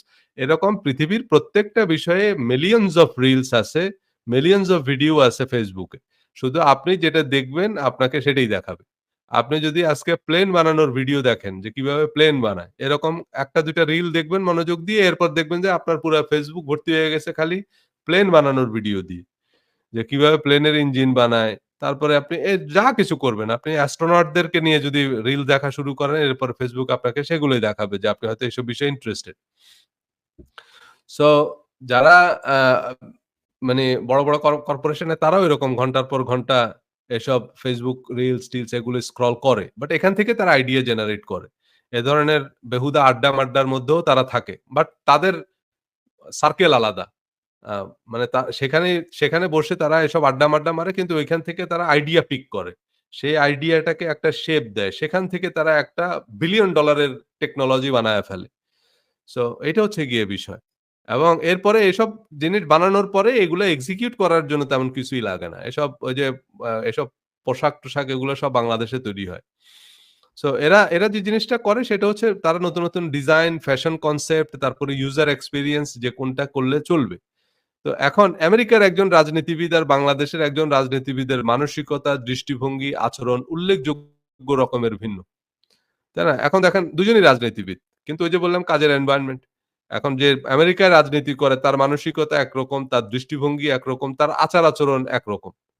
হ্যাঁ, তাই না? আমেরিকা বা কানাডায় যেসব পলিটিশিয়ানরা আছে, সেখানে আবার ওরকম যে উনি বিরোধী দল তো এখন উনারে দেশ ছাড়া করতে হবে, উনার নামে মামলা দিতে হবে, হামলা করতে হবে। এসব মানসিকতা এখানে নাই। কিন্তু বাংলাদেশে আবার ওগুলা না করলে আপনি রাজনীতি করতে পারবেন না। উল্টা আপনার নামে মামলা দিবে তখন। মানে আপনাকেও আবার সেভাবে করতে হবে আরকি। মানে যে ব্যালেন্স অফ পাওয়ার। আপনি যদি পাওয়ার প্র্যাকটিস না করেন, তাইলে বাংলাদেশ হচ্ছে ওই যে বললাম না শক্তের ভক্ত নরমের জম। সো আপনি চিন্তা করলেন যে ভাই আমি যদি নরম হই তো আপনারে ঘাড় মটকায় দিবে। সে কারণে আপনি যদি মনে করেন যে আপনার রাজনীতি করতে হবে, তো তাই না? একবার একজনে বলছিল বলে যে শেখ হাসিনা নামের আগে হয় প্রধানমন্ত্রী থাকবে নইলে মরহুম থাকবে। অপশন ২ টা। তাই না? এই কারণেই কিন্তু উনি ডেসপারেট। কারণ হচ্ছে এইটাই শেখ হাসিনার মানে মাঝখান অল্টারনেটিভ নাই। কারণ বাংলাদেশের পলিটিক্সটাই এরকম। আজকে যারাই বলতেছেন যে অ্যা উনি এইভাবে ভোট কারচুপি করে কেন, এই করে কেন, এইসব নির্বাচন ম্যানিপুলেট করে। কারণ উনার জন্য অল্টারনেটিভ নাই আর। তাই না? হয় উনার নামের আগে খুব বিখ্যাত একজন লোক বলছে মানে নাম বললে আপনারা চিনবেন বললাম না। তো বলছে যে হয় শেখ হাসিনার নামের আগে প্রধানমন্ত্রী থাকবে নইলে উনার নামের আগে মরহুম থাকবে। অল্টারনেটিভ ২ টা। সো উনার হচ্ছে ওই যে do or die. No matter who you think what you are saying. So এটা হচ্ছে বাংলাদেশ। কিন্তু আমেরিকা বা এসব জায়গায় রাজনীতি এরকম না যে আপনি আপনার নামের আগে হয় প্রেসিডেন্ট থাকবে নয়তো লেট থাকবে। এইটা এখানকার পলিটিক্স এরকম না। যে কারণে এখানে প্রেসিডেন্সি ছেড়ে দেয়া সেসব জিনিসগুলো খুবই নরমাল। ইলেকশন শেষ হয়ে গেল, প্রতিপক্ষ দলকে স্বাগত জানিয়ে ব্যাস চলে গেল। মানুষকে ধন্যবাদ-টন্যবাদ দিয়ে উনি বিদায় নিয়ে চলে যাচ্ছে। কারণ তাদের বিষয়টা এরকম প্রতিহিংসা পরায়ণ না। বারাক ওবামা প্রেসিডেন্ট হইছে, প্রেসিডেন্ট হয়ে চলে গেছে। সে তার লাইফ লিড করতেছে। পরবর্তী প্রেসিডেন্ট এসে ডোনাল্ড ট্রাম্প এসে তো আর তার পিঠের চামড়া তোলার পরিকল্পনা করে নাই। কিন্তু বাংলাদেশে হইলে হ্যাঁ, তার নামে দুর্নীতি-মুর্নীতির মামলা দিয়ে এই সেই করে তারে জেলে-মেলে ভরে এই। সো এ কারণে কেউ ক্ষমতা ছাড়তে চায় না। এ কারণে। কারণ এগুলা সত্য মামলা, মিথ্যা মামলা সবই বাংলাদেশে একই রকম। আমার ওই যে মগের মুলুকের অর্থনীতি বইটা পড়তে পারেন। কোনটা যে সত্য কোনটা মিথ্যা আল্টিমেটলি ওই তো যার হাতে ক্ষমতা আছে সে তার ক্ষমতা ব্যবহার করতেছে। সো চোর সাধু, সাধু চোর এগুলো হইতেছে। সো ওই সালমান এফ রহমানরা যখন বিরোধী দলে ছিল তখন বেক্সিমকোর সব আ আ সবকে মানে দুদক, এনবিআর, বেক্সিমকোর সবকিছু এগুলা বন্ধ-টন্ধ করে রাখছে। মানে তাদেরকে কোনো এলসি দিচ্ছে না। মানে ব্যাংক এলসি না দিলে আপনি ম্যাটেরিয়াল, মেশিনারিজ এগুলো কিনবেন কিভাবে? সো ব্যাংক যদি এলসি না দেয়, তো যে কারণে তারা হচ্ছে এগুলো কিনতেও পারে নাই। তাদের ফ্যাক্টরি গুলো বন্ধ হয়ে যাচ্ছে। কর্মচারীগুলা ছাঁটাই করতে হচ্ছে তাদেরকে। সো আস্তে তারা ব্যাংক থেকে যে ঋণ নিছে সে ঋণও তারা পরিশোধ করতে পারতেছে না। সো তারা ঋণ খেলাপি হয়ে গেছে। সো ঠিক এই একই অবস্থা এখনো হচ্ছে। কিন্তু বা আমেরিকা বা এই এসব দেশে রাজনীতির সাথে এই ধরনের প্রতিহিংসা নাই। সো এখন বাংলাদেশে সেটা করাও লাগতেছে। বাংলাদেশে সেটা না করেও পারবেন না। বাংলাদেশে সেটা না করলে কি হবে? যেমন ধরেন বাংলাদেশে আপনি যখন আ মানে তাহলে আর আপনি ক্ষমতায় থাকতে পারবেন না আরকি। আপনাকে আবার ক্ষমতার বাইরে যেতে হবে। ক্ষমতার বাইরে যখনই যাবেন তখন যারা ক্ষমতায় আসতেছে তারা আবার আপনাকে ছেড়ে দিবে না। বিষয়টা হচ্ছে এরকম। তারা আবার দেখা যাবে যে দুর্নীতি-টুর্নীতির মামলা করে মোটামুটি আপনারে একবারে বিরান ভূমি বানায় ফেলবে আপনার পুরা কোম্পানি, আপনার পুরা ব্যবসা, সবকিছু। So this is what it is. কিন্তু এখানেই আবার এরকম বিষয় নাই। বাংলাদেশে এখন বিএনপি বা বিরোধী দলীয় যারা আছে তারা যদি ব্যবসা করতে পারে তাহলে তারা আবার সেসব ব্যবসা তাদেরকে আপনি ব্যবসা করতে দিলেন ধরেন। সো তারা ব্যবসা করল। আব্দুল্লাহ ওয়াল মিন্টু বা আরো যারা আছে। তারা তো ব্যবসা করে বসে থাকবে না। তারা সেই ব্যবসা থেকে যে কোটি টাকা তাদের লাভ হবে সেইটা তারা পার্টিকে ডোনেশন দিবে। পার্টি সেটা দিয়ে হচ্ছে আন্দোলন করবে সরকার পতনের। তো এজন্য চিন্তা করতেছে যে বিরোধী দলীয় যারা আছে এদেরকে কোন ব্যবসাই করতে দেয়া যাবে না। এদের এখন নুনান্তে পান্তা ফুরায়। মানে এরা কোম্পানি নিয়ে টিকে থাকাই এখন এদের মুশকিল। এরা লোকসানে আছে। ধার কর্জ কইরা চলতেছে আরকি। ব্যাংকের কিস্তি-মিস্তি কিছু দিতে পারতেছে না। তো তারা পার্টিরে ডোনেশন কোত্থেকে দিবে? কিন্তু ও যদি প্রফিট করতে পারে, ওরে যদি আপনি ব্যবসা করতে দেন, ও কিন্তু পার্টিরে ডোনেশন দিবে। মির্জা আব্বাস বা এরকম আরো যারা আছে এরা ব্যবসা করতে পারলে তখন তারা কোটি টাকা পার্টিকে ডোনেট করবে। সেটা দিয়ে হচ্ছে ওই যে কর্মীরা চাঙ্গা হয়ে যাবে, তারা আন্দোলনে নামবে, সরকার পতন বেগবান হবে। তো এই কারণে ওই আবার যখন তারা ক্ষমতায় যাবে তারা আবার এরকম আওয়ামী লীগের ব্যবসায়ী যারা আছে তাদেরকে নানান রকমের অর্থ পাচার মামলা-টামলা দিয়ে মোটামুটি নাস্তানাবুদ করে ফেলবে। সো এটা হচ্ছে আমাদের দেশে আপনি যখন পলিটিক্স করবেন তখন মেন্টালিটি থাকে এরকম যে এইভাবেই বাংলাদেশে পলিটিক্স করতে হবে। কারণ এখানে এসব নীতি নৈতিকতার আলাপ-টালাপ চলে না। কারণ এখানে মানুষ হচ্ছে পঙ্গপাল, মানুষ সত্য মিথ্যা যাচাই করতে পারে না। সো মিডিয়ায় যা দেখে মানুষ তাই বিশ্বাস করে যে কারণে মিডিয়া গুলো আবার তাদের। যত বড় ব্যবসায়ী তারাই রাজনীতিবিদ, তারাই মিডিয়া, তারাই সরকার, তারাই প্রশাসন। সো আল্টিমেটলি আপনি পত্রিকায় যা পড়েন সেটা হচ্ছে তারা আপনাকে যা পড়ায় আপনি তাই পড়েন। হ্যাঁ? সো বাংলাদেশের মিডিয়া মালিকারা এগুলো নিয়ে আগামী পর্বে আমরা কথা বলব। গণমাধ্যম নিয়ে আমাদের আগামী সেশনটা থাকবে এবং গণমাধ্যম নিয়ে আমার এই বইও আছে যে গণমাধ্যম কিভাবে আমাদেরকে ঘোল খাওয়ায় আরকি। মবের মুল্লুকের অর্থনীতি। সো এরকম। এরপরে হচ্ছে ব্যবসা করবেন। দেখেন এখন বাংলাদেশ বা ভারতে একজন সরকারি কর্মকর্তার মধ্যে উপনিবেশিক আমলের মানসিকতা কাজ করে। মানে বাংলাদেশে যারা সরকারি চাকরি করে তাদের মেন্টালিটিই আলাদা। তাদের হিসাব-নিকাশই আলাদা। তারা রাজা। এটার কারণ হচ্ছে ওই যে এইসব বিসিএস-টিসিএস এগুলো তো ব্রিটিশ সরকার চালু করছে। সো সেই সময় তো আর আমাদের দেশে আর অন্য কোনো সুযোগ ছিল না। অ্যা একটাই জাতে উঠার রাস্তা ছিল সেটা হচ্ছে সরকারি চাকরি মানে বিসিএস। সো সেই আমল থেকে বিসিএস এর একটা আলাদা ক্রেজ তো আছেই। শত বছরের পুরনো ক্রেজ। বাট ওই প্র্যাকটিসটা এখনো পর্যন্ত রয়ে গেছে। মানে যারা সরকারি কর্মকর্তা তাদের এই যে পাওয়ার সেইটা অনেকে প্র্যাকটিস করার জন্য যেকোনো মূল্যেই তারা বিসিএস ক্যাডার হইতে হবে। এবং সেই জায়গায় জব সিকিউরিটিও আছে অবশ্য। আর তো এখন এই যে কিছুদিন আগে আমরা 12 ফেল একটা সিনেমা দেখলাম। মানে এমনভাবে সেই সিনেমাটাকে চিত্রায়ন করা হইছে যে বিসিএস ক্যাডার না হইলে আর মাঝখান দিয়ে কিছু নাই। মানে ওইটা দেখাইছে যে বিসিএস এ যদি তার না হয় তাহলে সে কি করবে? ওই যে আটা চাক্কি। মানে এরপরে হইতেছে সে আ ইয়ে করবে। মানে ওই যে আটার কলে চাকরি করবে। তো আটার কলে চাকরি করবে বিসিএস না হইলে বা মানে যে আইপিএস না হইলে। তার মাঝখান দিয়ে কিছু নাই পৃথিবীতে। যে লোক এরকম অসাধ্য সাধন করে 12 ফেইল করেও সে আইপিএস অফিসার হইছে। সো সেই লোক যদি আটার ব্যবসাও করে, সে তো ৳১,০০০ কোটি টাকার মালিক হইতে পারবে আটার ব্যবসা করেও। সেখানেও তো স্কোপ আছে নাকি? তো সেই চিন্তাটা তো সে করতেছে না। সে মনে করতেছে আইপিএস না হইলে জীবন বৃথা। আইপিএস না হইলে তার গার্লফ্রেন্ড থাকবে না, আইপিএস না হইলে তার জীবনে কিচ্ছু হবে না। এটা তো ঠিক না। তাই না? আটার ব্যবসা। সে যদি ওই ডেডিকেশনটা যে ডেডিকেশনটা সে আইপিএস পরীক্ষার পিছনে দিছে বা আইপিএস পাস করার পরেই তো শেষ না। আইপিএস এর পরে তাকে আবার ট্রেনিং করতে হবে। আইপিএস যাদেরকে নিয়োগ দেওয়া হয়, যেমন ধরেন আপনি আইএসএসবি পরীক্ষায় টিকার পরে মিলিটারি একাডেমিতে আপনার যে ট্রেনিং হবে সেই ট্রেনিংটা তো সহজ ট্রেনিং না। সেই ট্রেনিং আইএসএসবি পরীক্ষায় টিকার চাইতে হাজার গুণ কঠিন। সো সেই আইএসএসবি ট্রেনিং এরপরে আর্মির চাকরিও তো সহজ না। আপনার হয়তো ট্রেনিং আছে যে কারণে হয়তো সেই জিনিসগুলোর সাথে আপনি used to কিন্তু সেই চাকরিটা তো সহজ না। আপনার মেজর হওয়া পর্যন্ত অত্যন্ত কঠোর পরিশ্রম করতে হয়। মেজর হওয়ার পরে যখন লেফটেন্যান্ট কর্নেল-টর্নেল হবেন তখন হয়তো একটু আরাম। কিন্তু লেফটেন্যান্ট কর্নেল তো 10% অফিসার লেফটেন্যান্ট কর্নেল হইতে পারে না। 90% অফিসার মেজর থেকে রিটায়ার করে। সো এর জন্য আপনি এত পরিশ্রম করতেছেন। তো ওই ধরনের ডেডিকেশন যদি আটার বিজনেসে দেন, আটার বিজনেস থেকেও তো ভাই আপনার যে মানে ওই লেভেলের ট্যালেন্ট যে মানুষের আর্মি অফিসার হওয়ার মতো ফিজিক্যাল এবং মেন্টাল স্ট্রেংথ আছে, মেন্টাল আ ক্যালিবার আছে। সেই মানুষটা যদি আটার ব্যবসায় মনোনিবেশ করে তাহলে তো সে ৳১০০ কোটি টাকার মালিক হইতে পারে আটা বিক্রি করে। কারণ আটার বাজার আছে না? সেখানেও তো আপনি সেটা নিয়ে স্টাডি করেন। যে আটার মার্কেট কত বড়? কারা বিক্রি করতেছে? মার্কেটে গ্যাপ কোথায় আছে? সেটা খুঁজে বের করেন, রিসার্চ করেন। মার্কেটিং এর বই পুস্তক পড়েন। আ অনেক রকমের এগুলো নিয়ে চিন্তা করতে থাকেন। মার্কেটে গিয়ে কথা বলেন। এর সাথে কথা বলেন। কথা বললে সেখান থেকে আইডিয়া জেনারেট হবে। কারণ আপনি আল্টিমেটলি আইপিএস অফিসার হিসেবেও যদি করতে যান আপনাকে তো আপনার ব্রেইন খাটাইতে হবে। ব্রেইন খাটাই তো আপনি দেশের উন্নতি করবেন, দেশ থেকে দুর্নীতি রোধ করবেন। তো সেটা আটার ব্যবসায় মনোনিবেশ করেন তাইলেও তো হয়। আটার ব্যবসায় মনোনিবেশ করলে হবে না কেন? আপনাকে আমি বলি বেঙ্গল গ্রুপের নাম আপনারা শুনছেন অনেক। বেঙ্গল গ্রুপের একটা প্রোডাক্ট আছে ডাকো। তো এই ডাকো মানে এটা হচ্ছে অ্যাডহেসিভ। আচ্ছা, আপনারা খুব ফেমাস একটা ব্র্যান্ডের নাম জানেন সেটা হচ্ছে ফেভিকল। ফেভিকলের প্রচুর বিজ্ঞাপন আপনারা দেখছেন টেলিভিশনে।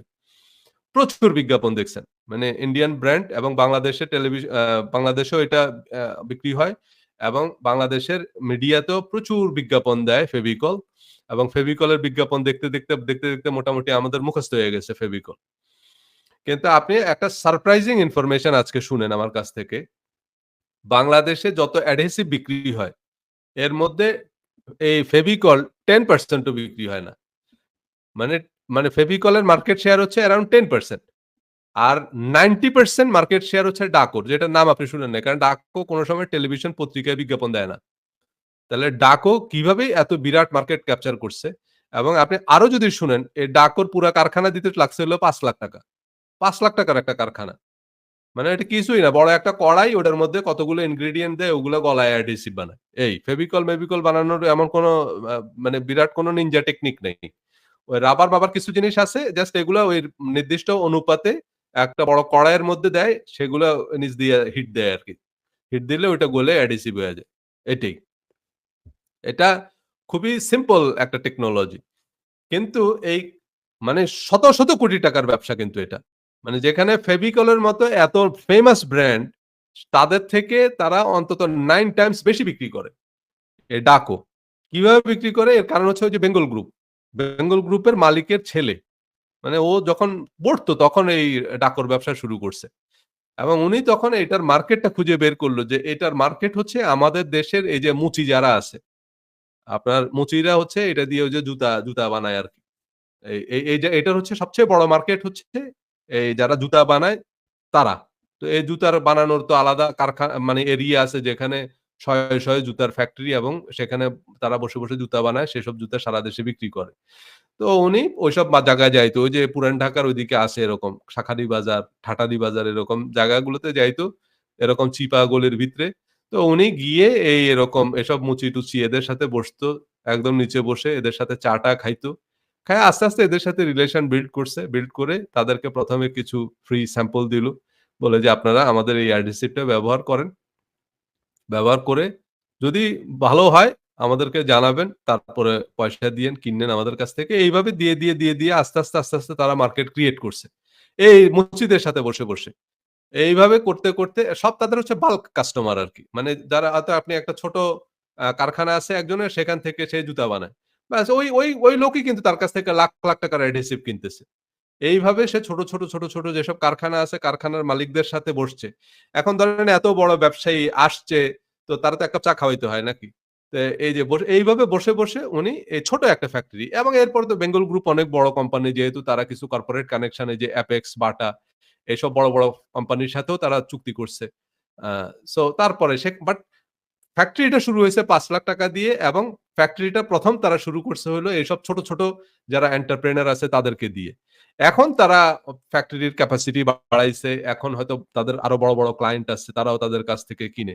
বাট অ্যাডহেসিভ এর মার্কেটে 90% মার্কেট শেয়ার হচ্ছে এই ডাকর। যেটার নাম কেউ জানে না। অথচ ফেভিকল সকাল বিকাল বিজ্ঞাপন দেয়। কারণ ফেভিকলের কাস্টমার হইতেছে সিম্পল যারা এই যে নরমাল আমরা ফেভিকল দোকান থেকে কিনি। তা আমাদের কতদূর অ্যাডহেসিভ লাগে? আপনি ফেভিকল যদি কিনেন, স্কুল গ্লু যদি কিনেন তো এগুলা আপনি সারা বছর পড়ে থাকে। এগুলা ডেট এক্সপায়ার হয়ে যায় ফেলে দিতে হয়। আমাদের আর কটটুকু অ্যাডহেসিভ লাগে। কিন্তু অ্যাডহেসিভ লাগে হচ্ছে যারা জুতা বানায় তাদের। তো এজন্যই বললাম যে দেখেন তাহলে আপনার এই দেখেন তাহলে সে অ্যাডহেসিভ এর ব্যবসা করে কিন্তু কোটি টাকার মালিক হয়ে গেল। ভাই বহু মানুষ আছে মশা মারার ব্যাট বিক্রি করে ৫০ কোটি টাকার মালিক হয়ে গেছে। এই যে ইলেকট্রিক ব্যাট আছে না? খাট করে ধরলেই মশা মারে ঠাস করে। এখন একজন চায়নাতে গিয়ে দেখলো যে হ্যাঁ, এই জিনিস আমাদের দেশে গেলে মনে হয় বিক্রি হবে। উনি কিনছে ইম্পোর্ট করছে। ইম্পোর্ট করে এই যে রাস্তায় মানুষ ফেরি করে বিক্রি করে। এগুলো পুরান ঢাকায়। গিয়ে ওরা পাইকারি কিনে নিয়ে আসে। এরপরে তারা রাস্তায় ফেরি করে বিক্রি করে। এই যে মানুষ গাড়ি থামায় নিয়ে আসে। মানুষ কিনে একটা ব্যাস নিয়ে যেতেছে। এখন এইভাবে বা সারা বাংলাদেশে উনার কাছ থেকে বিভিন্ন ডিলার-টিলাররা নিয়ে গেছে। এই মশা মারার ব্যাট বিক্রি করে উনি ভাই ৳৫০ কোটি টাকার মালিক হয়ে গেছে। তো এরকম এবং এরকম হাজার আইটেম আছে। আপনি নিজেও জানেন না যে কারণ সেটার মার্কেট আছে, সেটার কাস্টমার আছে। বা এই যে বাচ্চাদের খেলনা বিক্রি করে, বা তারপরে হচ্ছে খেলনার বিভিন্ন বই পুস্তক বিক্রি করে, কত রকম কিছু আছে। আমরা কত ফিলোসফি কত ভাবধারা বই পুস্তক লিখতেছি। কিন্তু আরেকজন দেখা গেল যে একটা ছড়ার বই লেখে, সেই বই বিক্রি হইছে, সেটার মধ্যে বিভিন্ন রকমের ছবি-টবি দেয়া সুন্দর। সেই বই বিক্রি করে উনি ভাই ৳১০,০০,০০,০০০ টাকার মালিক হয়ে গেছে। ধারণাও করতে পারবেন না। আপনি বলবেন, "ভাই এই বই কে কিনে?" এই বই কে কিনে এটা আপনার জানার দরকার নেই। কিন্তু এই বইয়ের কাস্টমার আছে। আপনি সেই কাস্টমার না, তাই আপনি বুঝতেছেন না। সো এখন কথা হচ্ছে যেটা সেটা হলো আপনাকে এই আইপিএস পরীক্ষার পিছনেই দৌড়াইতে হবে তা না। আপনি যদি ট্যালেন্ট হন, আপনি কোন না কোন একটা জায়গায় ডেডিকেট করেন নিজেকে সেখান থেকেও মানে সব জায়গায় সাকসেসফুল হওয়ার সম্ভাবনা আছে। ওই যে বললাম না আইপিএস অফিসার হওয়ার পেছনে আপনি যে ডেডিকেশনটা দিছেন এই ডেডিকেশন আপনি একটা YouTube চ্যানেলের পিছনে দেন। সেখান থেকেও আপনি কোটিপতি হয়ে যেতে পারবেন। সেখান থেকেও আপনি ইনফ্লুয়েন্সার হইতে পারবেন। তো কথাটা হচ্ছে যে সাকসেসের যে প্রিন্সিপাল সেইটা আপনি যদি প্র্যাকটিস করেন তাহলে যেই ফিল্মে যেই সেক্টরেই হন, যেই জায়গায় হন আপনি সেখানে উইন করতে পারবেন। সো কিন্তু আমাদের মধ্যে ওই যে মানসিকতা যে বিসিএস এবং অনেকে বিসিএস এ কোয়ালিফাই না করার পরে এত ফ্রাস্ট্রেটেড হয়ে যায়। মানে মনে হয় যেন তার জীবন বৃথা হয়ে গেল। বিসিএস এ টিকে নাই মানে আরে বিসিএস এর পরীক্ষা দিচ্ছেন যা পড়া হইছে তো। বিসিএস আপনি যদি নাও হয় বিসিএস এ, কিন্তু বিসিএস পরীক্ষার প্রিপারেশন নিতে গিয়ে আপনার ইংরেজি ইমপ্রুভ হইছে, আপনার বাংলা কিছু ইমপ্রুভ হইছে। মানে আগে ধরেন আপনি বিসিএস এর জন্য ৩ টা বছর খাটাখাটনি করলেন। তার আগে আপনি বাংলায় সমস্যা ছিল, তার আগে আপনার ইংরেজিতে সমস্যা ছিল। সেগুলোতে অনেক কিছু আপনি শিখছেন। সাধারণ জ্ঞান, বাংলাদেশ বিষয়াবলী, আন্তর্জাতিক বিষয়াবলী অনেক কিছুই আপনার শেখা হইছে। হ্যাঁ, হয়তো অল্পের জন্য আপনি বিসিএস এ কোয়ালিফাই করতে পারেননি। ভাই এটা নিয়ে আপসেট হওয়ার কিছু নাই। এটা নিয়ে ফ্রাস্ট্রেটেড হওয়ার কিছু নাই। যা হইছে, হইছে। এখন একটু বসে পজিটিভলি চিন্তা করেন যে আমি আমার এই যে নতুন স্কিলটা সেটা আমি কোথায় কিভাবে কাজে লাগাতে পারি। দেখবেন যে সেখানে আপনি দারুণ কিছু করতে পারবেন। সো ইউরোপ আমেরিকায় যারা সরকারি চাকরি করে তারা আক্ষরিক অর্থেই পাবলিক সার্ভিস। মানে তারা পাবলিক সার্ভেন্ট। এখানে পুলিশ অফিসার মানে এই না যে ভাই উনার সাথে খাতির রাখলে আমার আ আমাকে উনি পার পাইয়ে দিতে পারবে। উনার সাথে খাতির না রাখলে আমার উনি একদম আ কি বলে নাস্তানাবুদ করে ফেলবে। এরকম কোনো ইয়া নাই। তো কিন্তু বাংলাদেশে আপনি ব্যবসা করবেন এই যে ফুটপাত হোক, চায়ের দোকান হোক, ৫ তারকা হোটেল হোক, সংশ্লিষ্ট এলাকায় ওই যে গডফাদারদেরকে সম্মতি, পার্টনারশিপ না থাকলে ব্যবসা হবে কিভাবে? আপনি ছোট একটা রেস্টুরেন্টও যদি দিতে যান, যেই এলাকায় দিবেন বাংলাদেশের, একেবারে বাংলাদেশের দিনাজপুর হোক আর কুড়িগ্রাম হোক, ঠাকুরগাঁও হোক আর পঞ্চগড় হোক, যেইখানে আপনি একটা রেস্টুরেন্ট দিবেন সেই এলাকায় ওই যে এলাকার যারা মাস্তান আছে তারা এসে ফ্রি খাবে, তাদেরকে চাঁদা দিতে হবে, নাইলে আপনি ব্যবসা করতে পারবেন না। সেই এলাকায় যারা পলিটিশিয়ান আছে, সেই এলাকায় যারা প্রভাবশালী আছে তাদেরকে না দিবেন না। তারা হচ্ছে সেখানে ভোক্তা অধিকারকে দিয়ে রেড দেয়াবে। আপনার হোটেল, রেস্টুরেন্ট সিল করে দিবে। কিন্তু আরেকজন এর থেকেও আরো অস্বাস্থ্যকর খাবার বিক্রি করতেছে, তার দোকানে ভোক্তা অধিকার জীবনেও যাবে না। সো এগুলো হচ্ছে। সো এখন এই যখন এরকম একটা এনভায়রনমেন্ট এ যখন আপনি ব্যবসা করবেন, এইরকম একটা এনভায়রনমেন্ট এ যখন আপনি চাকরি করবেন, তখন আপনার মানসিকতা হবে ভিন্ন রকম। আপনি তখন একভাবে চিন্তা করবেন। যে ভাই আমার তো স্বাস্থ্যকর খাবার বিক্রি করা জরুরি না। আমার ভোক্তা অধিকারের হাতে রাখা জরুরি। সো তখন কিন্তু আপনি ভোক্তারে নিয়ে চিন্তা করবেন না। আপনি চিন্তা করবেন ভোক্তা অধিকারের যারা ম্যাজিস্ট্রেট তাদের এবং তারা প্রচুর এগুলো হচ্ছে। যারা ব্যবসায়ী তারা এগুলো হরহামেশা এগুলোর মুখোমুখি হচ্ছে। সরকারি কর্মকর্তা যারা আছে এদের দৌরাত্ম্যে ব্যবসা করা মুশকিল হয়ে গেছে। এগুলো সবকিছুই দরকার আছে কিন্তু এগুলো পাবলিকরে বুঝ দেয় বেশিরভাগ ক্ষেত্রেই হচ্ছে এগুলা লুটপাট হচ্ছে ব্যবসায়ীদের উপরে। সো যে কারণে এগুলা দিয়ে ভোক্তা উপকৃত হয় না। ভোক্তা অধিকার অধিদপ্তরের কর্মকর্তারা কিছুটা লাভবান হয়। পরিবেশ অধিদপ্তরের কর্মকর্তারা লাভবান হয়। পরিবেশের কোনো উন্নতি হয় না এগুলোতে। পরিবেশের নাম দিয়ে তারা বিভিন্ন ব্যবসা প্রতিষ্ঠান বন্ধ করে দেয়। সো সেই ভয়ে ব্যবসায়ীরা তাদেরকে লাখ, লাখ টাকা চাঁদা দিচ্ছে। নাইলেই রেড দিবে। তো আগে ফোন দেয়। আগে তাদের লোকজন আছে যে আজকে আপনাদের এই আ চালের কল, ধানের কল, এই যে ইটের ভাটা আছে এসব জায়গায় পরিবেশ অধিদপ্তরের কর্মকর্তারা রেড দেয়। তো ওদেরকে যখনই ফোন দেয় তখনই বলে যে, "ভাই কি করলে রেড ঠেকানো যাবে?" তো ঠিক আছে দেন। এত টাকা দেন। এইভাবে এইসব ইটের ভাটা বলেন, চালের কল বলেন যা আছে যেগুলো পরিবেশ অধিদপ্তরের আওতাধীন সেগুলোর থেকে তারা চাঁদা নিচ্ছে। খুব ইন্টারেস্টিং একটা বিষয় আপনাকে বলি। আপনি যদি টিআইবির রিপোর্ট পড়েন, ট্রান্সপারেন্সি ইন্টারন্যাশনাল এর রিপোর্ট যদি পড়েন, বাংলাদেশের one of the most corrupted প্রতিষ্ঠান হচ্ছে ফায়ার সার্ভিস। এখন আপনি খুব অবাক হয়ে যাবেন যে ভাই ফায়ার সার্ভিস আবার করাপ্টেড হবে কেন? ফায়ার সার্ভিস হলে আগুন লাগলে দৌড়ায় গিয়ে আগুন নিভাবে। তো তারা তো কারো কাছ থেকে ঘুষ নিয়ে আগুন নিভায় না। যে ঘুষ না দিলে আগুন নিভাবো না। এরকম তো কোনো ব্যাপার নেই। তাহলে ফায়ার সার্ভিস কেন করাপ্টেড ইনস্টিটিউট হবে? One of the most corrupted institute বাংলাদেশে ফায়ার সার্ভিস। এটা শুনে আমি নিজেও ১ম এ একটু ধাক্কা খাইলাম যে, এটা কেমন কথা হলো? টিআইবি রিপোর্টটা যখন পড়লাম। এর কারণ হচ্ছে যেটা, সেটা হচ্ছে বাংলাদেশে আপনি যখনই কোনো একটা ভবন বানাইতে যাবেন, সেটা মসজিদ হোক, মন্দির হোক, সেটা আপনি একটা শপিং সেন্টার হোক, আর একটা কমার্শিয়াল রেসিডেন্সিয়াল বিল্ডিং হোক, আপনার সেই বিল্ডিংটা বানানোর আগে ফায়ার সার্ভিসের কাছ থেকে পারমিশন নিতে হবে। যে এটা ফায়ার সেফটি স্ট্যান্ডার্ড মোতাবেক তৈরি হলো কিনা। এবং এই যে ফায়ার সার্ভিস থেকে যদি আপনি ছাড়পত্র না নেন, আপনি বিল্ডিং বানাইতে পারবেন না। আর এমনকি বিল্ডিং বানানোর পরেও যদি ফায়ার সার্ভিসের ছাড়পত্র না নিয়ে বানান, আপনার বিল্ডিং মাঝপথে এসে ফায়ার সার্ভিস সিল করে দিবে। কাজ বন্ধ। হ্যাঁ, ফায়ার সার্ভিসের কাছ থেকে আগে অ্যাপ্রুভাল নিতে হবে যে এটা ফায়ার সেফটি স্ট্যান্ডার্ড মোতাবেক তৈরি হইছে। এবং এই পারমিশন নেয়ার জন্য আপনাকে মোটা অঙ্কের ঘুষ দিতে হবে। ঘুষ ছাড়া আপনি এই পারমিশন পাবেন না। এবং ঘুষ দিয়েও রক্ষা নাই। ধরেন আপনি ফায়ার সার্ভিসের কাছ থেকে পারমিশন নিয়েই বিল্ডিং বানানো শুরু করলেন। বিল্ডিংটা যেই ৩ তলা হবে হঠাৎ করে ফায়ার সার্ভিসের আরেকজন অফিসার আসবে। আরেকজন অফিসার এসে বলবে যে, "না, তোমার এটা তো ফায়ার সেফটি স্ট্যান্ডার্ড মোতাবেক হয় নাই।" সে বলবে যে, "ভাই এই যে আমার কাগজ আছে।" বলবে যে, "না, তুমি এই কাগজ ঘুষ নিয়ে দিছো। এখন তোমার অপরাধ ডবল। একে তো তোমার এটা ফায়ার সেফটি স্ট্যান্ডার্ড মোতাবেক হয় নাই। দ্বিতীয়ত তুমি ঘুষ দিছো। তুমি এখন দুর্নীতির সাথে যুক্ত।" মানে ২ টা মামলা হবে তার নামে। এবং তার কাজ বন্ধ। এখন এই ঘটনাগুলো ঘটতেছে বাংলাদেশে। সো কাকে বিশ্বাস করবেন?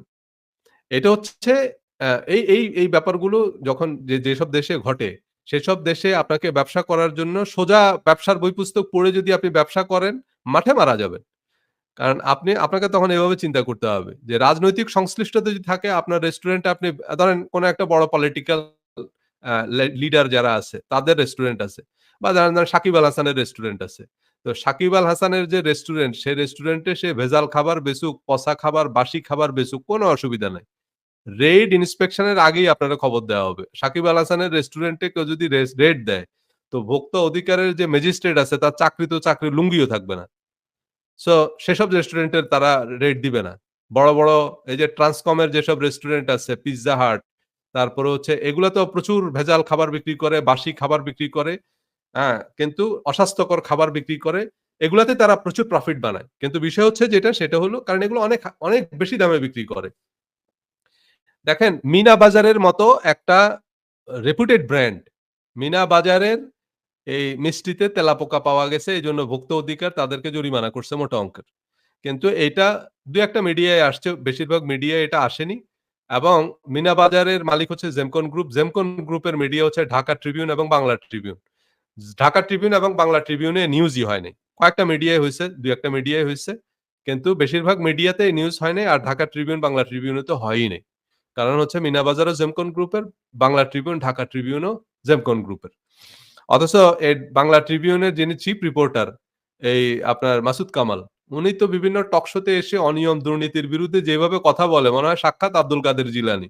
কিন্তু এইসব বড়, বড় লম্বা, লম্বা কথা বলা এসব মানে দুর্নীতির বিরুদ্ধে জিরো টলারেন্স দেখানো এসব চিফ রিপোর্টাররা হইতেছে ধনকুবেরদের অ্যালসেশিয়ান। এরা ধনকুবেরদের একেবারে পোষ্য, গৃহবৃত্তের মতো। এদের বিরুদ্ধে কোনো কথা বলতে পারবে না। বিএসটিআই আমার মগরমূল্যকর অর্থনীতি বইটার মধ্যে আমি এই জিনিসগুলো কভার করছি। সেটা নিয়ে আমি কিছু সিরিজ আলোচনা করব, আপনাদেরকে দেখাবো। বিএসটিআই আপনার বড়, বড় ব্র্যান্ড যেগুলো আছে, এই যে আ এসিআই, তারপর হচ্ছে ড্যানিশ, এরকম বড়, বড় ব্র্যান্ড এদের মানে বিএসটিআই এদের নামে মানে ওয়ারেন্ট ইস্যু করছে। বিএসটিআই টেস্ট করে দেখছে যে এরা তাদের কাছ থেকে যে স্যাম্পল দিয়ে সার্টিফিকেট নিছে, এই স্যাম্পল মোতাবেক তারা প্রোডাক্ট বিক্রি করে না। মানে ধরেন এসিআই যেসব খাদ্য সামগ্রী বিক্রি করতেছে, তো আগে আপনার বিএসটিএস সার্টিফিকেশন এর জন্য আপনার বিএসটিআই তে